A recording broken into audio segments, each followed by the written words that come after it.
Philadelphia. I'm Bruce Buffer. It's time for the Anthony Gorgano Show. Live from the Xfinity studio. Well, good morning. Welcome in. This is the Anthony Gargano Show presented by the BetPark Sportsbook online casino app. And, of course, our great friends at Xfinity. Happy Friday. Good Friday for everybody as we get to look into the weekend, man. Weekend's back. Well, sports was back last night. I wanted the NBA to go back on hiatus after just an awful game. Oh, it's horrible. All right, it's one thing Embiid doesn't play the shin, all right? But what happened to – this team plays so much better when Embiid's not on the floor because they just move the ball up and down. And Embiid slows down the offense. What happened to that? They're the lowest IQ team that I can remember. I just can't take watching them sometimes. They got completely befuddled because the Hawks double-teamed Tyrese Maxey last night. It was a double team. They just doubled Tyrese. It's something I would do with my 8th grade team. I got a game tonight. I double him. And they couldn't figure it out. They couldn't figure out what to do. And I know you guys all love Oubre. I mean, like, what is he thinking sometimes? Listen, I'll concede. I'll meet you guys halfway and go, he does some things decent. I think he's a bench guy, role player who can contribute on a good team, like as a role player off the bench. Like, I think that's good. He makes some decisions with the ball, some shot selections. They're just awful. I just go, what are you thinking? They drive me insane watching them. Sometimes they're just a blight on the game. And I don't know what Nick Nurse is thinking sometimes. I just don't. I look at them and they go against half of my beliefs of the game. And I love Maxey and Edgecombe. Everybody else just needs a course in basketball. Like, this is basketball 101. Okay, guys, here's where we're going to start. Oh, man, there's no movement, stagnant offense. Ew. And they lose, all right? So now, oh, God, they're just a half game up on the Magic for the 7th spot. Magic are in 7, and the Sixers are in 6. And now they're only a half game in front of Orlando. And they're just, what are they? What's that? 1 and a game and a half up on the Heat. And the Heat are an 8. So now you're going to be, what, a play-in team? And then I'm worried about Embiid because Embiid's shin now. It's the shin. I don't know. Is that, anything that travels downward, I worry about Achilles. I mean, without Embiid, they had no chance. Like, they have literally – it's amazing to me, right? Then we all started talking about Joe, and, we got to be fast and up and down the floor. Without Joe, this team can't win anything. You need Embiid. Oh, God. That was just a frustrating game last night. And honestly, I don't even know where you go because there's only 2 guys that I want to keep for the future. Now that McCain's gone, I mean, who do we really like? Like Grimes. Grimes is what he is. Like, who do you like other than the big guys? Just are, again, they just need a course in basketball. Bona, Barlow, they just need more talent and better coaching. At least they won the 3rd quarter. Birds. So great news on the offensive line. We thought that this would happen, but it was confirmed by Jeff McClain that Lane is coming back. Now, we said it yesterday. We thought that he would come back, and Jeff confirms it. D Gunn confirms that Dickerson, Landon's coming back, which is great. And we thought that this would happen. So it's good. It's good.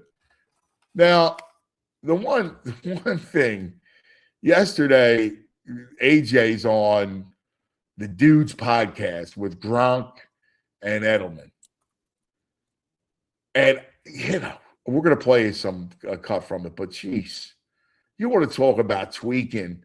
I don't need that, AJ. I don't need you like winking at Vrabel and being flirty with the dudes. Come on, AJ. And AJ's got the stones that's all about team first. Like, listen, I hear from everybody in there. The players love him. He's a great dude. He really is. But just the optics of it all. And in the same day, you got Jeremy Fowler from ESPN giving you 4 possible trades for AJ. So we'll get into that. We'll get into AJ on the dudes. Lots to get to. Mike Garafolo, Fridays with Mikey. He's coming on. Talk about the league. We'll talk about the Eagles. What it looks like combine next week. So that'll be a big deal. So we'll talk to Mikey coming up in about 20 minutes. We have Baldy from Istanbul. It's now Istanbuldi, right? Baldy from Istanbul, Turkey. So Baldy will chime in, and we'll go around the globe. We got a Rothman doctor. We got big, as always, Friday's Danny D Day. And we got our Catholic League final on Sunday. So looking forward to that, the Palestra. So we'll get to that coming up. TV Todd, oh boy. We got Olympic hockey. We'll get to Todd coming up as well. So much to get to on a Friday. Just nestle in with us. Rainy day. We'll see about the snow. Vinny says the U.S. model still showing pretty pronounced snow totals for Sunday, Monday. But he's betting on the Euro, which is some snow, but not buried. Hopefully we don't get buried. Good morning, VG. Oh, good morning. I'm so glad the NBA's back. What a fun night that was last night. Oh, my God. Are you kidding me? Are you kidding me? This is what you asked for. Look, I got this right sarcasm here. Sucks, Can we see it? Can we see it? Your sarcasm sucks. Oh, that's great. This is what Nick Nurse needs. I've never seen. I'm 100% with you. Where's my board? I got my whiteboard. I got it somewhere. Dude.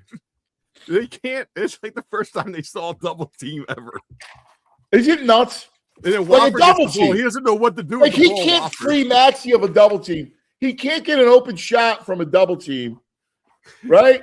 Like it's unbelievable, dude. It really is. I didn't know who he was when they signed him, and now I know why I didn't know who he was. There's no need for me to know who he was. I'll try and take out some positives on this Friday. They won the third quarter by a couple points. That's looking up. 13 blocks. That's looking up. Other than that, looking up, waste of time. I'm back. The drama's back with the Birds. They're on Get Up this morning. Oh, they're talking what are they about saying AJ on Get Brown. Up? Oh, talking about AJ Brown and how tough this Eagles. I'm talking about Mannion, toughest OC job in the NFL with the pressure here, pressure of the fans. Nick might be on the hot seat. Oh my God! Any bit of drama. That's another thing I can't see. I can't take that either, dude. Yeah, and I wouldn't do the people. You ready?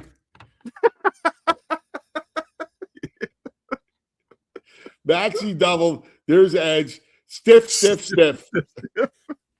They are too. They just stand around looking like waiting. They are. They're mannequins. They're freaking cones.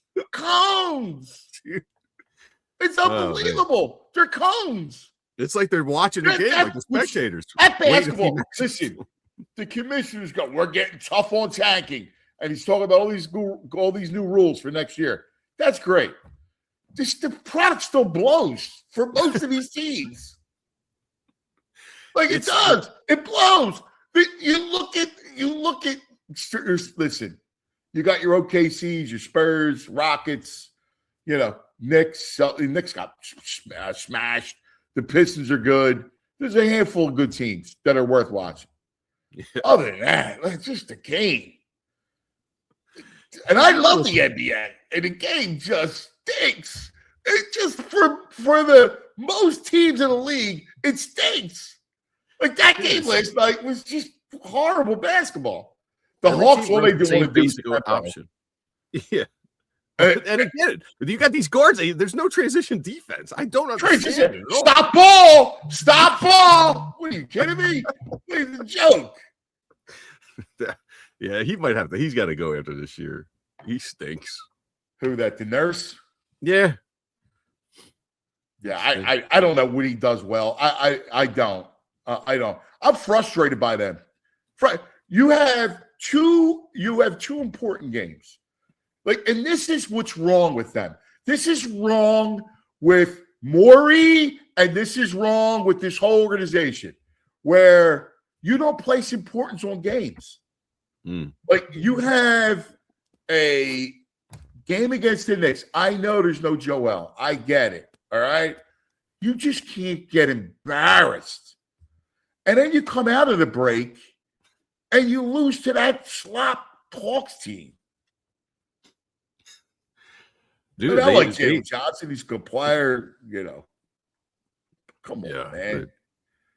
The roster's bad. Without Paul George and Embiid, they got no shot. I mean, I was hoping they'd go 500. I don't even know if they're going to go 500 if Embiid keeps missing games like this. If Embiid keeps missing games, that's it. It's a wrap. Yeah. It's a wrap that he keeps missing games. I mean, that's the truth of the matter. Yeah. But I don't know about you guys. I love the sport. I like what I love about sports is I like the chess match. I like the games.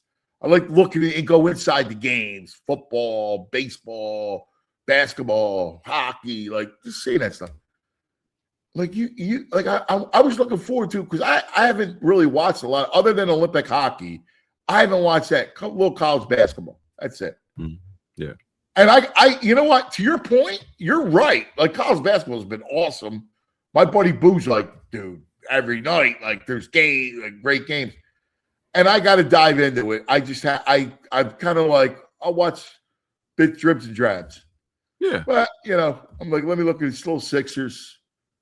And it was just bad. It's not even fun. It's not entertaining at all. No. I hate watching. I actually do not have a good time watching the game. No, it's completely frustrating. All right, let's get to the Eagles stuff. So I don't know, AJ, do we need AJ going on the Dudes podcast? Yeah, he knows what he's doing. And he can. There's no way he's sticking around. We can't do this another year. Cannot. Yeah, I think you're right. I think he just does not like Nick and Jalen, and he's taking shots at both of them on the podcast. I mean, I just don't think he can play with. I don't think he wants to play with them. I know. By the way, real quick, note for Jules. Uncle Frank says that we keep freezing. So just an FYI. I don't know what that is. But Uncle Frank says we keep freezing. And Uncle Frank. I'll bet that it's Uncle Frank's problem. Well, that's why I say it's Uncle Frank. So who knows, right? I just want Jules to be on the caper in case it is us and not Uncle Frank. Uncle Frank had a squirrel in his house last night. Oh, yeah? Yeah. Josie the dog had to kill the squirrel. She killed the squirrel? Yeah. Yeah. Oh, man, Josie not messing around. But it was like a scene from Christmas Vacation, Uncle Frank said. Oh, yeah, right. Well, yeah. I mean, you got to scroll. How does he not have video of that? All the things he gives us video. He doesn't have video of that. He says video of his feet. But yeah, he's got Wildlife Omaha, whatever that show was, in his house. Well, but you would think, you get a squirrel in the house. That's no good, dude. It's wild. Yeah. Dude, I had to move. I had an apartment on Pine Street with squirrels in the ceiling, man. I could not. You did? They're loud. Yeah, they're loud. We could hear them running and playing and scratching all. We had to move out of the place. They couldn't get rid of them. They couldn't get rid of the squirrels? Squirrels indoors are not good. What was the where'd you live on Pine Street? It's between 2nd and 3rd, like almost right across from the that's a Arthur beautiful Dodge. neighborhood. I love that neighborhood. I had the old Ben Franklin was my neighbor. He was in the bottom. I was on the 3rd floor. He was on the 1st floor. That's a great that's a great block. Like I love that area. Yeah, it was a huge old house. Yeah, those big brownstones. That's like my favorite part of the city. Like, it really is. Yeah, I love that part of the city. It's my favorite. And then you got the Ritz right there. Like I was going to say, you can walk to 2 movie theaters. You can't beat it. Yeah, it's the best. All right. I don't know. It appears now that this thing is just not going to end well with AJ. So Howie's playing GM. Unlike Dombrowski, who says, yeah, we're going to move Bohm. And then there's no takers. Oh, yeah. Castellanos not coming back. There's no takers, right? Howie's like, listen, man, we're keeping good players. Like, we're not in the business of losing good players. So Howie's playing real GM. But I don't know how this thing is salvageable. Like, when AJ goes on his AJ tour, it appears like there's no end but to be traded. Yeah, I think that's what we've known all along. He's been so vocal about it. I don't think he thinks Manion's going to come in and change anything much for him. He's still got the same quarterback, and he's still got Nick. And I think that's what his main issue is. I don't think he's going to be optimistic. You could put in, I think in his mind, you're going to put in 40 different plays that are all elaborate, and he thinks Jalen's not going to see them. Yeah, that's nuts. I mean, it's crazy. It's crazy. Jules, do we have the clip of AJ on the podcast? The dudes, Gronk and Just Edelman. remember, we're all Patriots. You know that, right? Are you going to be a Patriot? Are you going to be a Patriot? Wait, what's a team meeting like with Vrabel? It wouldn't be as comfortable as we are right now. Let's start there. But Vrabel is the type of coach, he's going to call on you in the meetings. He's going to make sure that you're staying engaged, and he's going to go over the keys to victory of the week. And you better know them like to the back of your hand. I used to write in my notebook because at the time, I didn't really like Vrabel. I admit that he knows that. So I used to write, I hate Vrabel, I hate Vrabel, I hate Vrabel, right?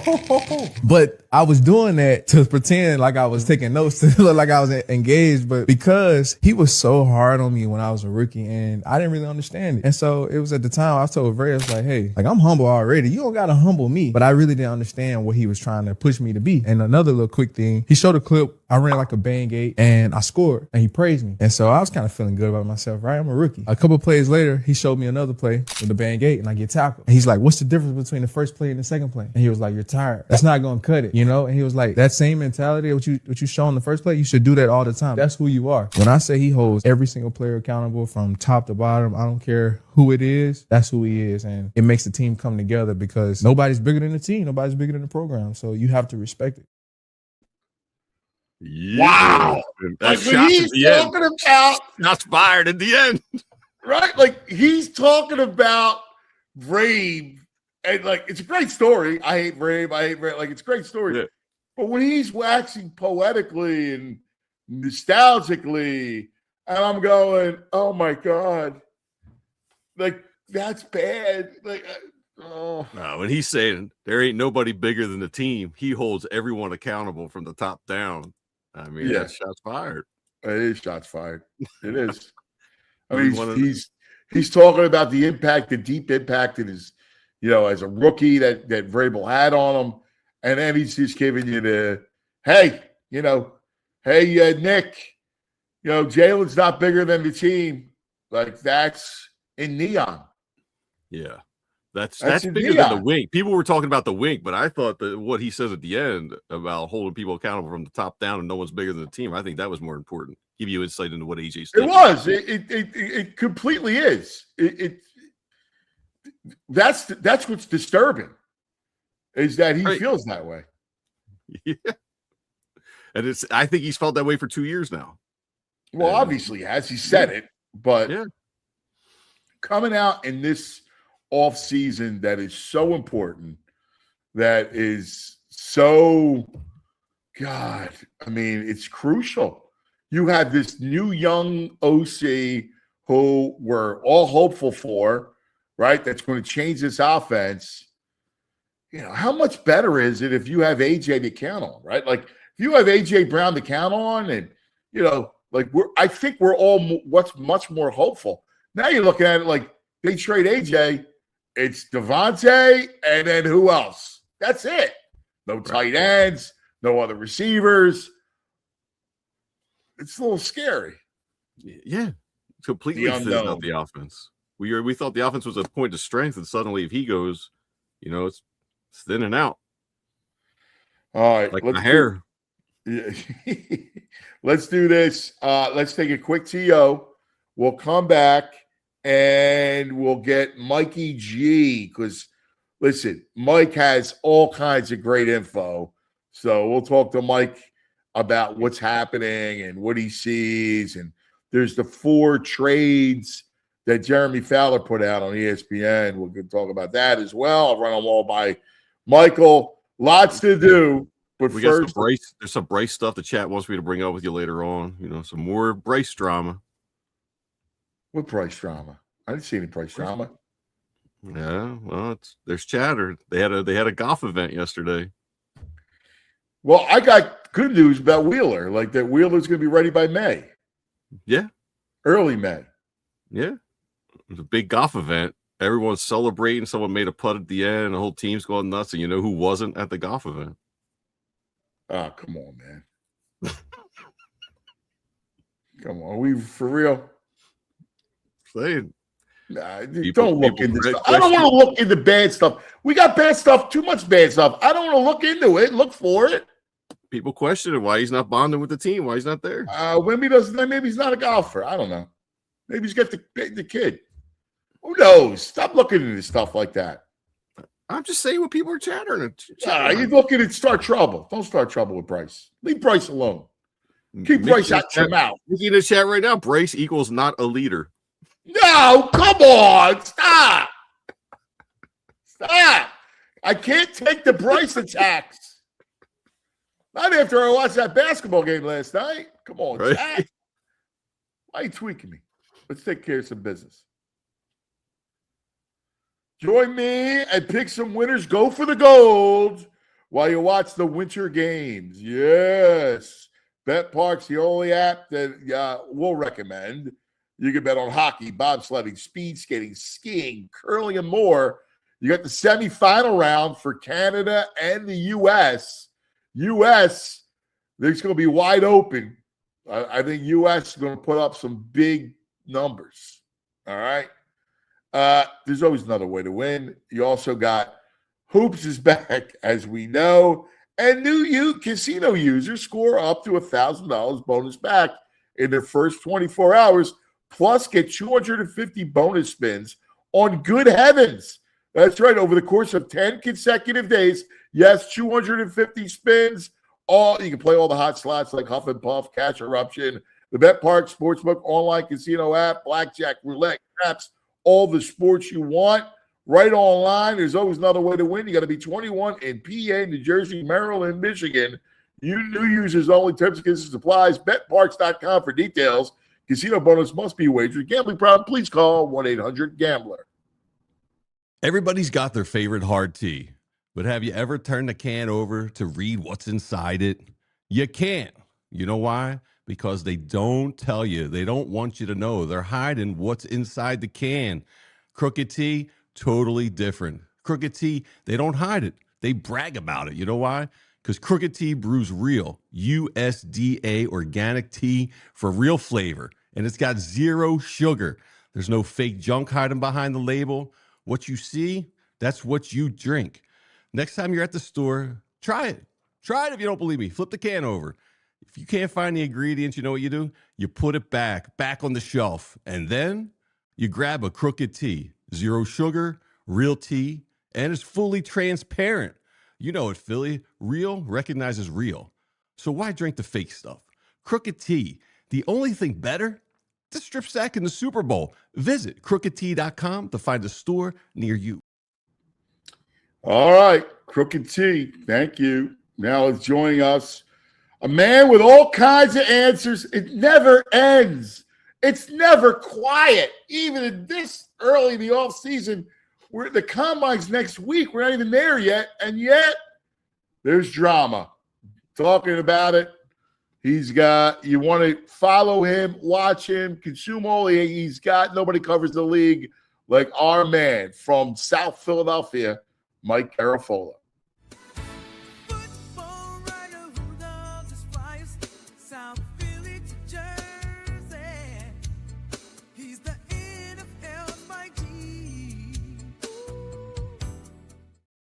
Mike G on the Xfinity Mobile call-in line. Michael, good morning. What's up, boys?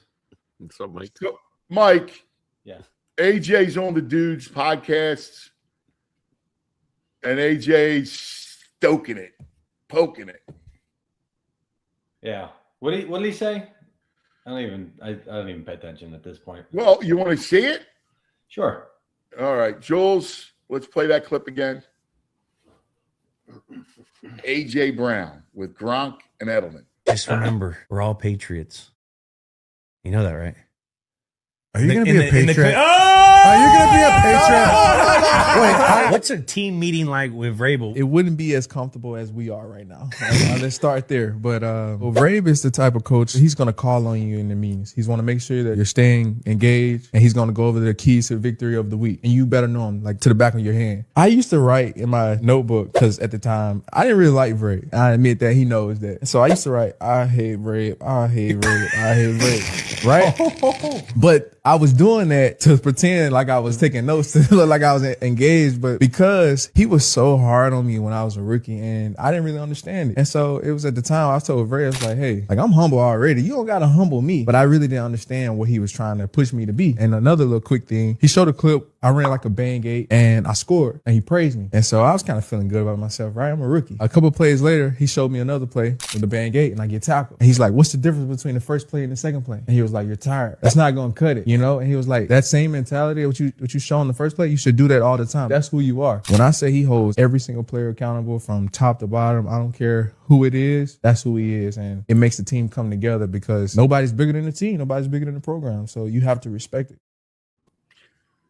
Mikey, nobody's bigger than the team. He holds them accountable.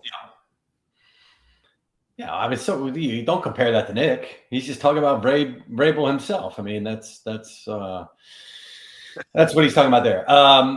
Remember Vrabel's reaction when they did trade him? Not very happy. Now, he claimed afterward, I think, that it was taken out of context, him sort of storming out of the room or whatever it was.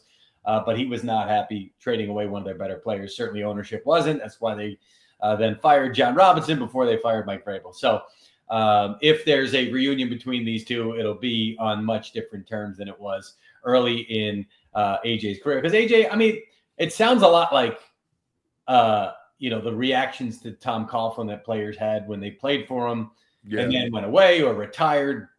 Even Mark Brunell, quarterback, said, oh, now I understand. Now I appreciate what you were trying to do for me and how you were trying to make me better. A lot of players need that separation to make that happen. So, it's a team with a knee at the wide receiver position. It's a connection with the head coach that's already there. I'd put him. I did like when he winked there and did it himself versus when he was with Derrick Henry, I think, during Super Bowl week, and Henry mentioned the Ravens, and AJ gave him a look like, so I guess it's okay if AJ does it versus if somebody else does it. I don't know, but he's having fun. I told you I talked to him briefly during Super Bowl week, and he kind of said a lot of stuff's out of his control right now. Next week we should have some clarity as everybody reconvenes at the scouting combine. Now, Howie's, of course, plays it like a real GM. Unlike, I don't know, Dave Dombrowski, he's not advertising that his players are available, right? Howie plays it smartly because he is the best GM in the NFL, or at least among the best. Wasn't always thought of that way in Philadelphia, right? And I'm not even talking about the Chip era. Howie 2.0. Howie 2.0 is good. Yeah, but even Howie 2.0 took heat. Don't forget that. After the Doug Peterson era, he was getting arrows left and right. And not after the Super Bowl. Huh? Not after the Super Bowl. Dude. Nah, dude, are you going to tell me? I listened to I took calls. Okay. I mean, just because you might see stuff on social media, I still think that people. I'm getting text messages. I'll tell you what. Hold on. I'll tell you exactly when. I know it was after Man, Mike, what he's you full of mean. receipts. I know it was after the Super Bowl because Jason Light got an extension in Tampa Bay. And that was around the time that they won the Super Bowl with Brady. And my Uncle Pete, sends me a text and goes, now there's a real GM right there. And I said, okay, well, Uncle Pete. Uncle Pete. So I go, before Tom Brady fell into Jason Light's lap, okay? And I love Jason. I think Jason does a great job. And I always thought Jason did a great job. Listen, Jason's great. He was here. Right. So I go, before he fell, do you know how many times you would have run him out on a rail, okay, to Camden? You guys would have carried him over the Walt Whitman Bridge, okay, because he didn't make the playoffs before that at that point. He never would have made it to this point or whatever. And then Howie gets an extension after they win it again or made the Super Bowl, whatever the timeline of that was. And he goes, well deserved. And I go, don't you remember? He says, I never said that. Okay, Uncle Pete. You sure it wasn't before the first Super Bowl? Uncle, listen, he got heat. I just told you. This is like when my mother questions how I remember things from my childhood, and I'm like, 1993, my memory was crystallized by everything that was happening in the sports world that year. There's nothing that happened in 93 to 94 that I'm wrong about. Like, trust me when I tell you, and it's not just one person. I remember him being for the chorus. I don't know, listen, just because Uncle Pete ripped Howie, I took calls every day. While you were talking to agents, I was talking to people. But it doesn't. People. First of all, First of all, they're calling for Nick a year after he won the Super Bowl, and some of them look exactly like you. We had this conversation a couple of weeks ago. So don't tell me just because Howie won a Super Bowl 4 years prior that he was suddenly untouchable in that. Well, dude, you're completely misguided. First of all, Howie put that thing together. I'm not saying that. All right? Howie put this thing together. Not your boy. Howie did that. Once again, I'm going to be misquoted on this program here because I've had Raiders people. I don't even know. I haven't seen the clip. I don't even know who. I've talked about Max Crosby in multiple places. There's nobody. You weren't misquoted. It had to be. The thing got put out. Ben is our social media guy. He's the best. Does a heck of a job. As is. There was no. There was no. Let's edit on it. Salacious. We're not about salaciousness. Get a point out today. I'm not saying by you. I'm saying I got Raiders people up the wazoo finding many different ways to spell a part of the male anatomy. That's very, very creative the way that you guys are. Listen, I got shrapnel too. I'm with you. Okay. And I said, he's getting traded to the Eagles. I said, I didn't say that. What I said was, if Max Crosby, I was asked, I believe by you directly, if Max Crosby is available, would the Eagles be interested? And I said 1,000,000%. Okay, that's because we know. Yeah, you brought up 31 of the 32 teams. I didn't bring them up. You asked me directly. No. I was trying to back you up and say you brought up that 31 of 32 teams would be interested in. No. I said 30. 30 teams have called. The Raiders being one of them that hasn't called, and then I said the other one, and they may have called by now. I don't know. But the point is, I don't know why they weren't calling because they could barely use him. But anyway, it's. But regardless, so I said I'm not saying that Howie didn't deserve the credit. I'm saying he wasn't getting enough, and he was getting crushed. And I'm going to find some kind of documentation that I'm going to send to you after this is all said and done. Go ahead, because I could just tell you what took place between the hours of 10 and 2 every day. That's all. So just your callers that you remember 100% in that direction, and not one dissenter in the whole entire bunch. Again, I'm sure there's. I'm just giving you majority rules. I'm sure there's always the 10%. There's always the wackadoodles. There's always Uncle Frank. Well, there was a morning show at the time that I recall being on and having to defend Howie's honor at the time, but I guess if you don't count them. Well, I can just tell you what I can only handle what goes on my show. That's it. That's the only thing I can tell you. All right. And it was a pro Howie. Well, show. you know what Tom Bigby would say? Have him call the other show. Don't bring up something that came up on the other show. And have him call the other show. So how do you think this plays out? And when AJ's talking about, and it's hard not to look through the veiled shots because he's the king of taking the veiled shot. And what he says about nobody's greater than the team and, Vrabel holds everybody accountable, it's hard to just go not extrapolate. I mean, you would agree with that. No, I don't. That's what I just said to you. Like, you don't think Nick has held these guys accountable? You think he's too soft? And you think that's why he's saying it? I just think he's saying it in terms of, now, if you asked him who does that better. Well, I mean, you have an ear. I mean, that him and Jalen, that there's a belief that they bend over backwards for Jalen and they don't do it for him. Right. That. And that's what he's referring to. Right. I would say that if you asked him, as I was about to say, which coach does it better, he would say Mike Vrabel. I wouldn't say that he would say, oh, Nick doesn't do it at all. Right. Okay. I know you that love there's Nick. a I get relationship it. between him and the wide receiver, him and the quarterback that I've said can't continue to exist in my mind. If you're asking my opinion, having been around the team, having covered it, having had conversations with both sides, I just don't see, because even at its best, it's still these moments that you're talking about, these bad shots, or at this point, given the history, stuff that can be interpreted that way, which doesn't help the whole. Of course. So so you got New England, you got Buffalo, right? You got Baltimore. I mean, you got plenty of suitors. Plenty. Jeremy Fowler was talking about Cleveland, which that makes no sense. I didn't like that, but. That doesn't help. That doesn't help anybody. I didn't. I mean, listen, the Eagles would get 24 in that realm, which would be the highest number one. So that would be good. But I'm just saying it doesn't help AJ, and I don't know how much it helps the Browns either. I mean, I agree. I don't know why I don't know why that would be, but whatever. And if you think AJ wasn't happy with Jalen, I mean, I don't know how happy he'd be with Shedeur Sanders and whoever winds up being the quarterback there. I'm just Shedeur is not a complete product at this point. Josh Allen's a complete product.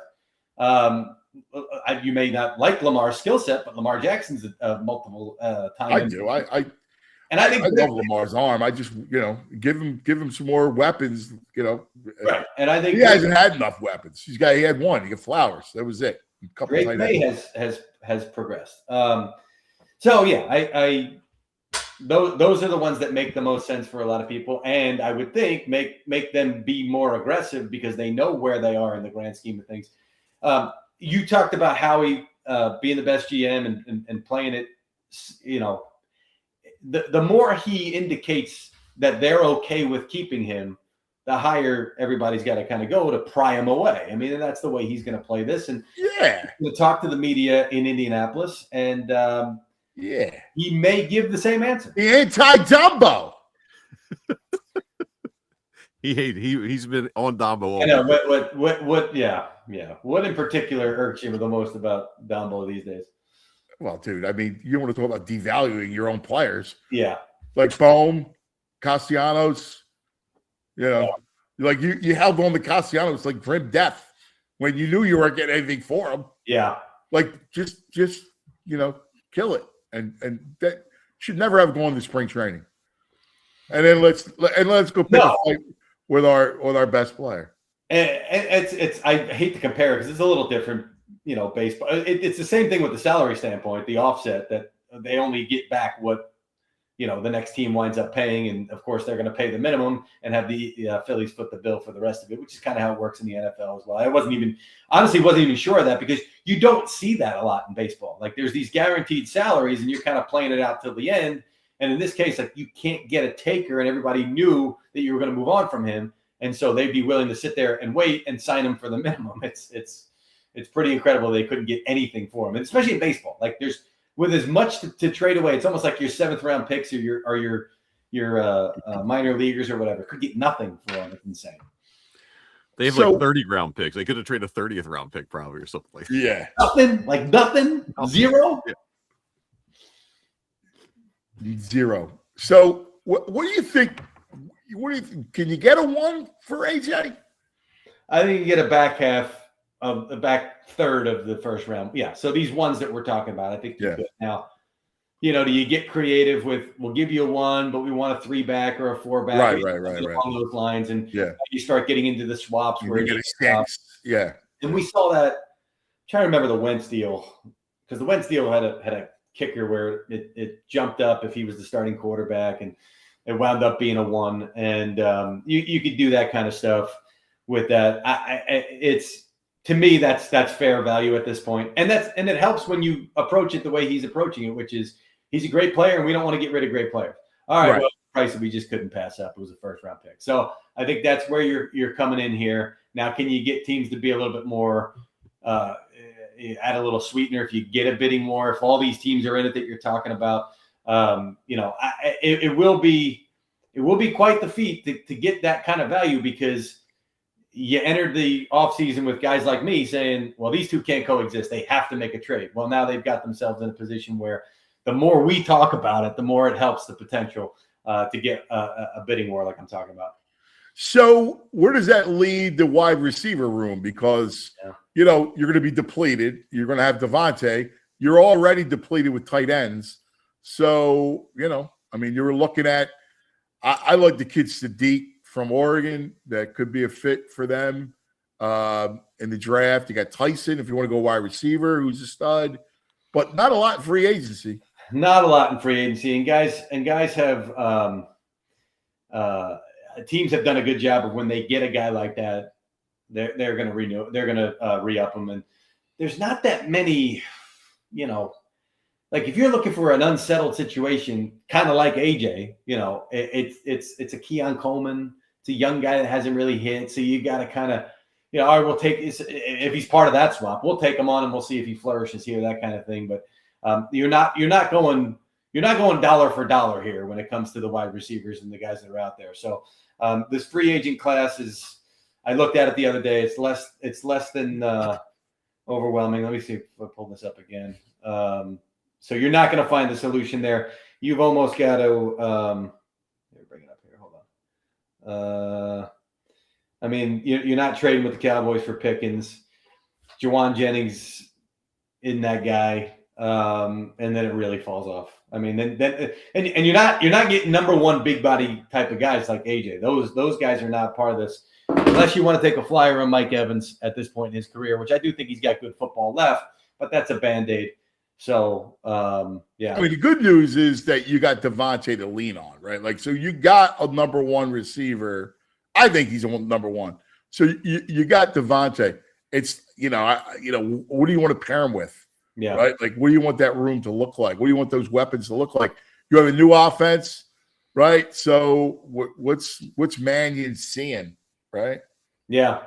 And Mannion and the Packers had, when he's healthy, Christian Watson, is fantastic. And that's a bigger guy. That's the type of buy that you want. So who can stretch the field. Yeah. If you, now we're going back to, like, if you could somehow make it work, I think AJ could flourish in this offense potentially if it's similar to what we saw in Green Bay. So that's where it comes down to. You got to get your value. You got to understand that it's going to be, in your mind, first round pick, perhaps even then even a little bit more on top. Otherwise, you're not making this move. Yeah. Hey, Mike, what's up with is Brandon Ayuk? Will he be moved out of San Fran? He's going to be cut at this point because those guarantees have been voided. I don't know that he ever plays again. When this was going on last year, that was the word that I was getting. It's like he may never play football ever again. So that is a enormous leap of faith, and that's going to be a nothing deal. That's going to have to be a minimum or around the minimum. Sure, we'll load it up with incentives to give you that little carrot to get you going. But the incentives, you already had the incentive of just go to work. Just do what you needed to do last year, and you'll keep your guarantees of, what was it, 20-something million or whatever. Yeah. No, I'm good. I'm going to rehab on my own and not even go to rehab at some points. Dude, crazy. Crazy. It's the easiest money in the world, and he just gave it away. And then he got pissed. He's like, I gotta go take that away. Well, dude, you had multiple chances along the way, and Right. Like, wouldn't you hate to be his agent? You'd be like, dude, please, just go listen to me. Just listen to me, please. I know his agent very well, and those conversations were had. And I'm sure frankly, Ryan Williams is his name from Athletes First. You know the guys. I know him. And he did 2 deals. Tua, well, he did more than 2 deals, but 2 big ones. Tua and Brandon Ayuk. I'm like, this might be the 2 best deals in the history of the NFL. Not great for the team, but 2 great deals for the agent involved and for the player themselves. So, you say, would you hate to be the agent? I could never be in that business. And well, no, I meant like just I know, with like the sanity of it, because he is a great. I know him. It's a great. They're a great agency. I know what you mean, but and I agree with you. Like, no, I would not. There's all the money in the world to deal with some of the stuff that they have to deal with. And sometimes you get a dream client, he's easy and it's great and right. Like, low maintenance, but to have to deal with guys that don't listen to, just go to work, rehab. Yeah. Oh, sorry, I can't practice. Please, just go to work. And you get your $20 million. Like, what? Right. How is that so hard? How do you have that much pride? Yeah, I know.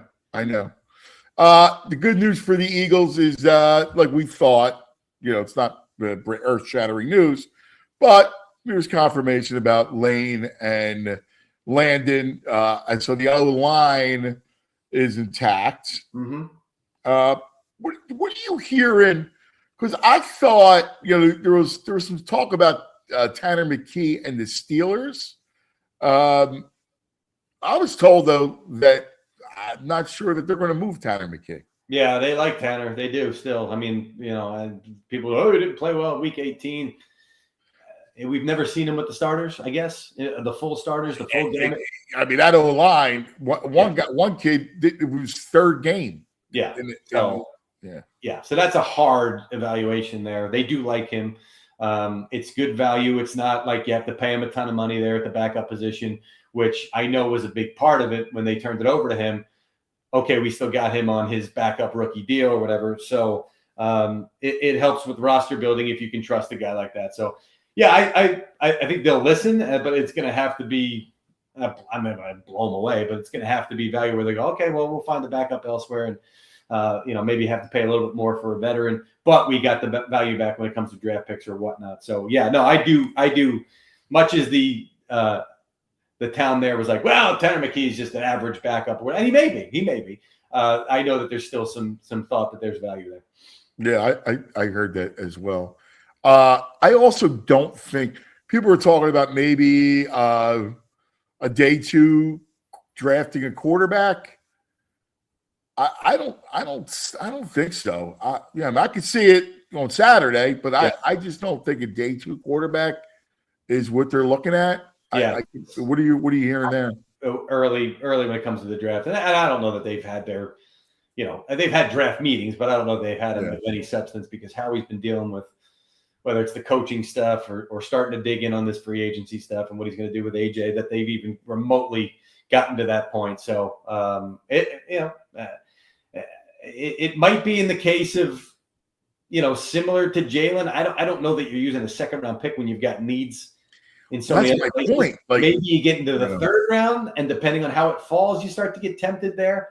But again, you're right. Once you get into Saturday, it's the Matt Barkleys of the world. It really doesn't matter. Like, you could take a flyer on a guy, it doesn't work out, fine, it doesn't work out. So if you're asking me right now, I would say day 3 for the Eagles, but we got a long way to go to the draft. Yeah, I mean, you got lots of needs. I mean, tight end, receiver, right? Like, you got to figure out, hey, what are you going to do with edge? Like, we always talk about, like, well, if you're not bringing back Phillips, I know. I mean, you got an edge issue. You do. Yeah, you got to stock that cupboard. You can never have too many of those guys. And the offensive line. I mean, you said, Lane and Landon coming back. Landon not official, but seemed to be trending in that direction. I think we talked about that last week. That seemed to be trending in that direction. Yeah. But again, how much longer is he going to play? If you're already having this at this point in his career, and you knew coming in it was probably on the shorter end of the career, and it wasn't going to be kind of like Lane Johnson well into your 30s. So you've got to start to make sure you've got the guys behind these guys. And you saw the value of having backup tackles and backup guards this season. So, they've got a lot of needs. I just don't see how at this point, especially if you're fully committed to Jalen. If you're approaching this and you're saying, because we talked about AJ, being traded. If you're fully committed, like, okay, if we're going to move anybody, it's him. We still believe in what Jalen Hurts is as a franchise quarterback. Then you can't be using a day 2 pick on a quarterback when you've got needs to help him out. I'm with you. I'm with you. I'll never forget when they drafted Jalen and Wentz was freaking out. Yeah. Because I believe they had needs that year too. They had needs. Now listen, in the end, yeah, right. And dude, I'm still to this day. He was going to be drafted as we're going to turn a 2 into a 1. Watch, like he's going to play a little bit. Oh, I agree. I completely agree. Couple of Jalen Hurts packages. Yes. And then all of a sudden, we're getting a mid-first round pick out of this guy. Yeah. You needed him to be your guy, and it worked out great. And yes. also, but that's they underestimated Carson's response to it, and maybe they shouldn't have. Maybe they should have seen the warning signs along the way. Yeah. Carson, when he came in, was certainly confident in himself and his abilities, but once the injury started to creep up and all these things, and then Nick Foles wins the Super Bowl, and it's like, okay, how much could he handle this? And it didn't work out, especially because, Jalen coming in didn't tiptoe in the door. Yeah. Right. Yeah. That was a big part of it as well. So, sometimes it works. Sometimes it like sort of works out the way you had in mind. And that's fine, because the more you're putting yourself in a position to succeed, the old luck is 90%. What's the 10%? I don't know. What's the luck thing? Yeah, I know what you're talking about. Yeah. Work and 90% opportunity. I don't know. Yeah. You're dancing around it. You got it. Let me ask you. Let's talk about this for a second, because I had an interesting conversation with a buddy of mine yesterday, and he brought up the NFL. Yeah. And I was thinking about its dominance, right? How all we care about is that sport. Now, as much as we love, you and I and VG, we love our baseball, we love our hockey, bad hoops, the whole thing. But it's such on another level, this league. So I didn't know this, but the Chiefs, their ratio to men-women fans is 57 to 43 in favor of female fans.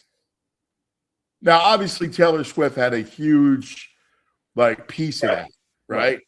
Yeah, I don't know. But that's a stunning number. That the pop at 50 now, there's more women than men, but that's impressive.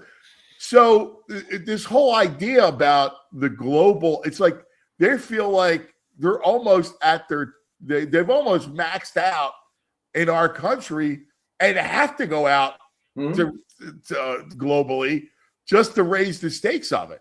Yeah. So Bad Bunny comes in the Super Bowl because, hey, I got to try to get, Latin America. Yes. Yeah. I mean, the people that watched Tom Petty at halftime, which I think was the Arizona 2007, or the Who,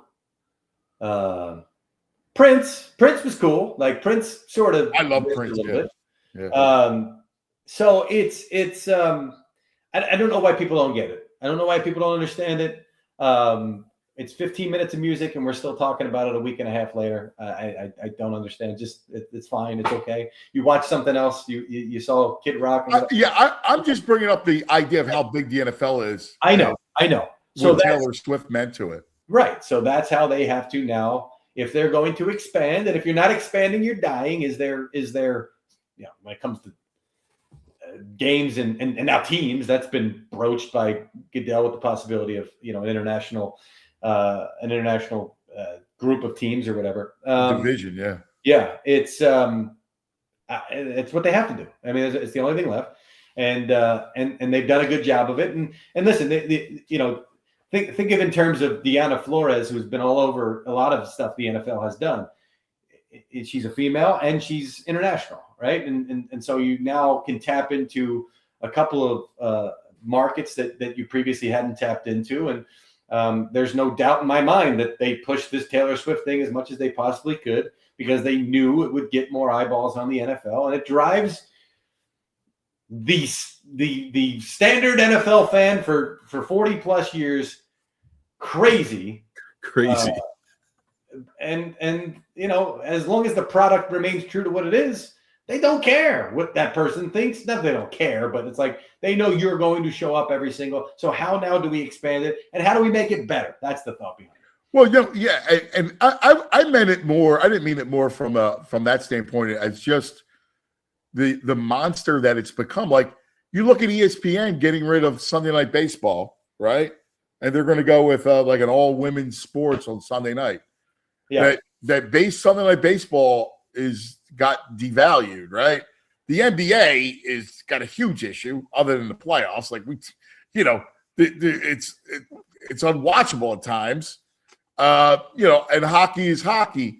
So it goes back to like the behemoth that the sport is. And by the way, college football is not far behind.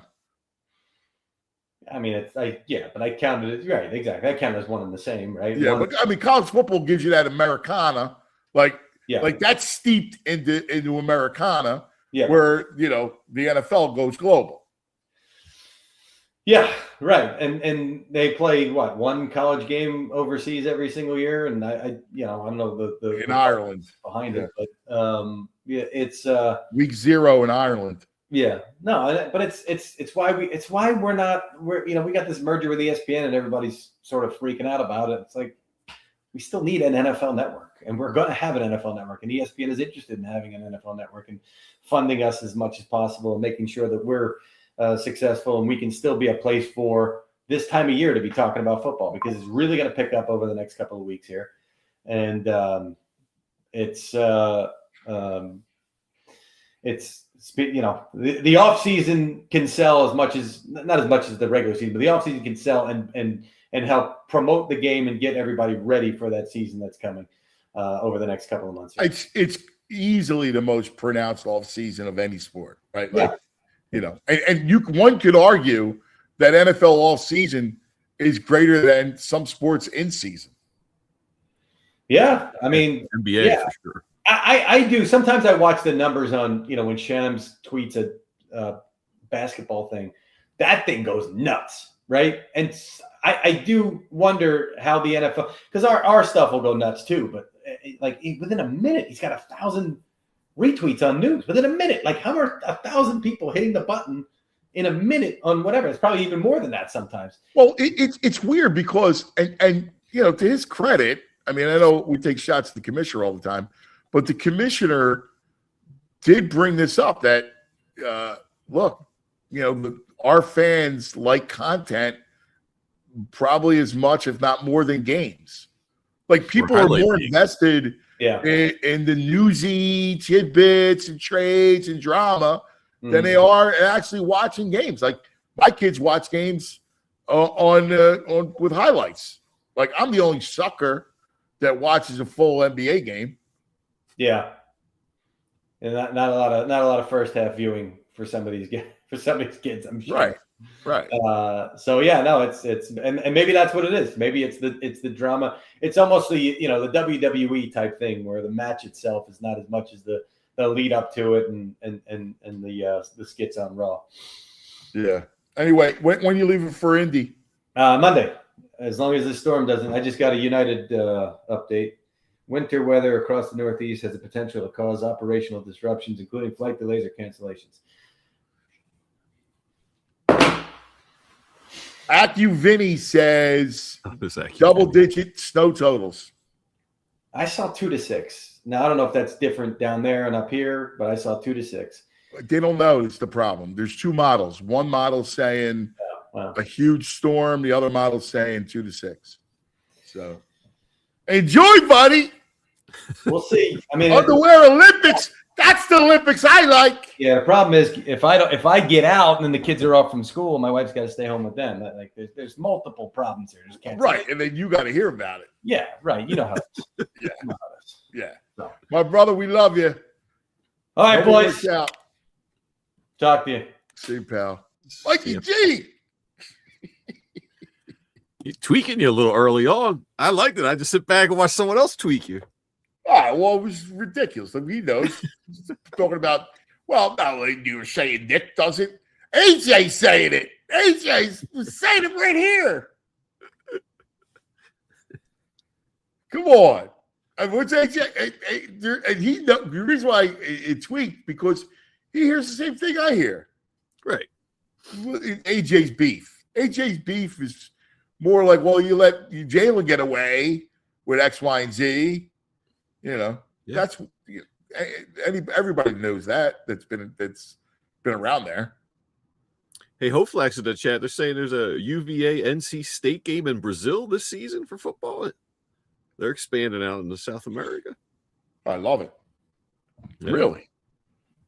Well, listen, college football's huge, dude. It's huge. It's unbelievable. Hey, coming up, Istanbul. All right. We go to Istanbul. Oh, man. Cannot For dinner. wait. Oh. I saw him break down. It was a video of him looking out over the Bosphorus Strait to Asia, sitting in Europe, looking at Asia. Oh, man. We visit with the modern day Magellan coming up next. But first, Should a be word cocktail from our time for him, friend. too.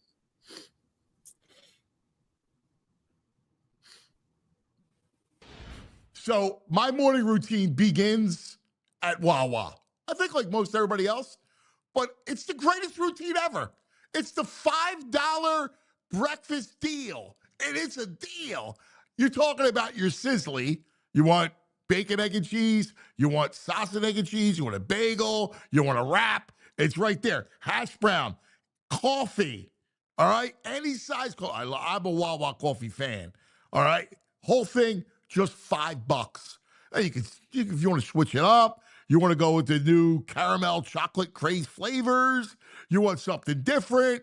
You want a little sweetness to it. But anyway, you're in, you're out. You got enough fuel to actually get you going in the morning. You got meetings. You got stuff to do. Wawa is the fuel. 5 a.m. to 11 a.m. every day. Wawa.com. Limited time availability. Get fueled up and let's talk about my friends from Xfinity. I love my Xfinity. What if I could tell you, what if I said to you, you could have reliable and intelligent Wi-Fi, and what if I told you keep the price the same for 5 years? That's right. The Xfinity 5-year price guarantee. Imagine Wi-Fi that makes everything in your home work together, that finds and fixes problems before you even notice them, like super intelligent Wi-Fi with a sixth sense that lets you stream the game even when the whole family's online. That's my problem, all right? I got 2 kids. I got my wife, all right? And I need no interruptions. That's why I love my Xfinity. No annual contracts, no hidden fees, and Xfinity's best equipment included. Take it from me. A lot can change in 5 years. Championships are won, records are broken, but your Wi-Fi, it should stay reliable. Lock in your price and unlock possibilities with Xfinity. Learn more at Xfinity.com. Xfinity, imagine that. All right. Welcome back. I can't wait for this segment, buddy. Let me tell you. This is where we get to live vicariously through the modern day Magellan on the Xfinity. See, Xfinity Mobile works everywhere, all the way to Istanbul, Turkey, and the most interesting man in the world.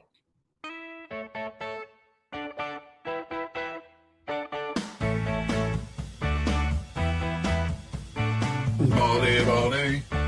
Oh, let's talk some football.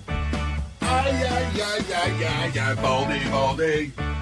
Oh, he likes meats and football. Oh, baldy. Look at me, just shadow in the Turkish ominous. sun. He looks ominous. Is there a way to turn around so we can see you better? Because you're in the middle of the light. Yeah. I can do that, cuz. Yeah. By the way, you're looking out over the Bosphorus right there. Wow! Ooh, nice. Yeah. Look at A that. lot of boat traffic. But yeah, we can adjust this right here. Oh, that's incredible. What a view. Yeah, it's good view. Good view here, cuz. Yeah, it's good. We can get it out of this light here. Do something like this. How's this? Yeah, it's good. Better? So take us through the journey, all right? Like what you've done when you arrived earlier this week, when you got there. Take us through your journey. Yeah. Took off Saturday night out of Miami to Istanbul, about 11-hour flight. Turkish Air, I highly recommend it. Nice sleeping arrangements. Had my own chef. Excellent pasta on the flight. I watched Gladiator, so I had the Russell Crowe mentality here in case anything would go wrong. I'm smart. Did you watch Gladiator 1 or 2? Oh, I would never watch 2. Gladiator 1. Yeah. I watched Russell in his prime. Yeah. In his glory right there. So that was good. I watched The Godfather, because it just felt like I was going to the old world here. So I watched The Godfather going back to Corleone, Italy, whatever. But anyway, so we arrived and we had people pick us up, and we stayed in this hotel in Sicily for a couple nights, Marriott right there in Sicily. And it was good. It was because you walk right outside, and it's just a bustling street. Walk down to Taksim Square. Just got kind of the trip out of us a little bit. Had a couple drinks, shut it down. And then we've been like basically touring, just seeing the city, the old city. You got to see the Hagia Sophia. You got to see the Blue Mosque. You got to see Topkapi Palace. You got to see the Galata Tower. We were in the middle of a snowstorm one day. That all cleared up. The sun's out. It's got warm. It's been really nice. We took a trip on a boat up the Bosphorus today for about 3 hours, seeing both the Asian side, the European side, back and forth. Did a lot of walking tours. It's an amazing city. The spice market, the Grand Bazaar, they will sell anything. It's 17 million people, but it's just, I learned the subway system, the metro system. I learned, basically the tram system, how to get around, how to avoid the traffic. So it's just like you're kind of getting to know the city and then the food is just amazing fresh food. They're trying to feed you all day long, but the food is just amazing. Now we checked into this Kempinski Palace, this Sirigan Kempinski Palace, right on the Bosphorus a couple days ago. So just been living like a sultan for the last couple days. Living like a sultan. That's awesome. All right, let's start food and drink, and then we'll work into some of the sites. So, what's been the best Turkish cuisine?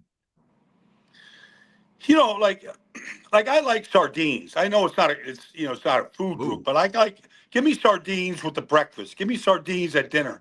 Give me sardines as with really good bread. The bread's amazing. Give me sardines with good bread and spices at breakfast. I'll do that. They're big on their Turkish coffee. They're big on their sweets all day long. The donors are it's like a sausage, like in bread and sausage, kind of basic, simple soups, lamb soup, lamb's foot soup, like anything in a soup is really, really tasty. Lentil soup. Big soup, man. A lot of soup. A lot of lamb's foot soup. Now, don't knock it. It's got some good taste to it. Yeah.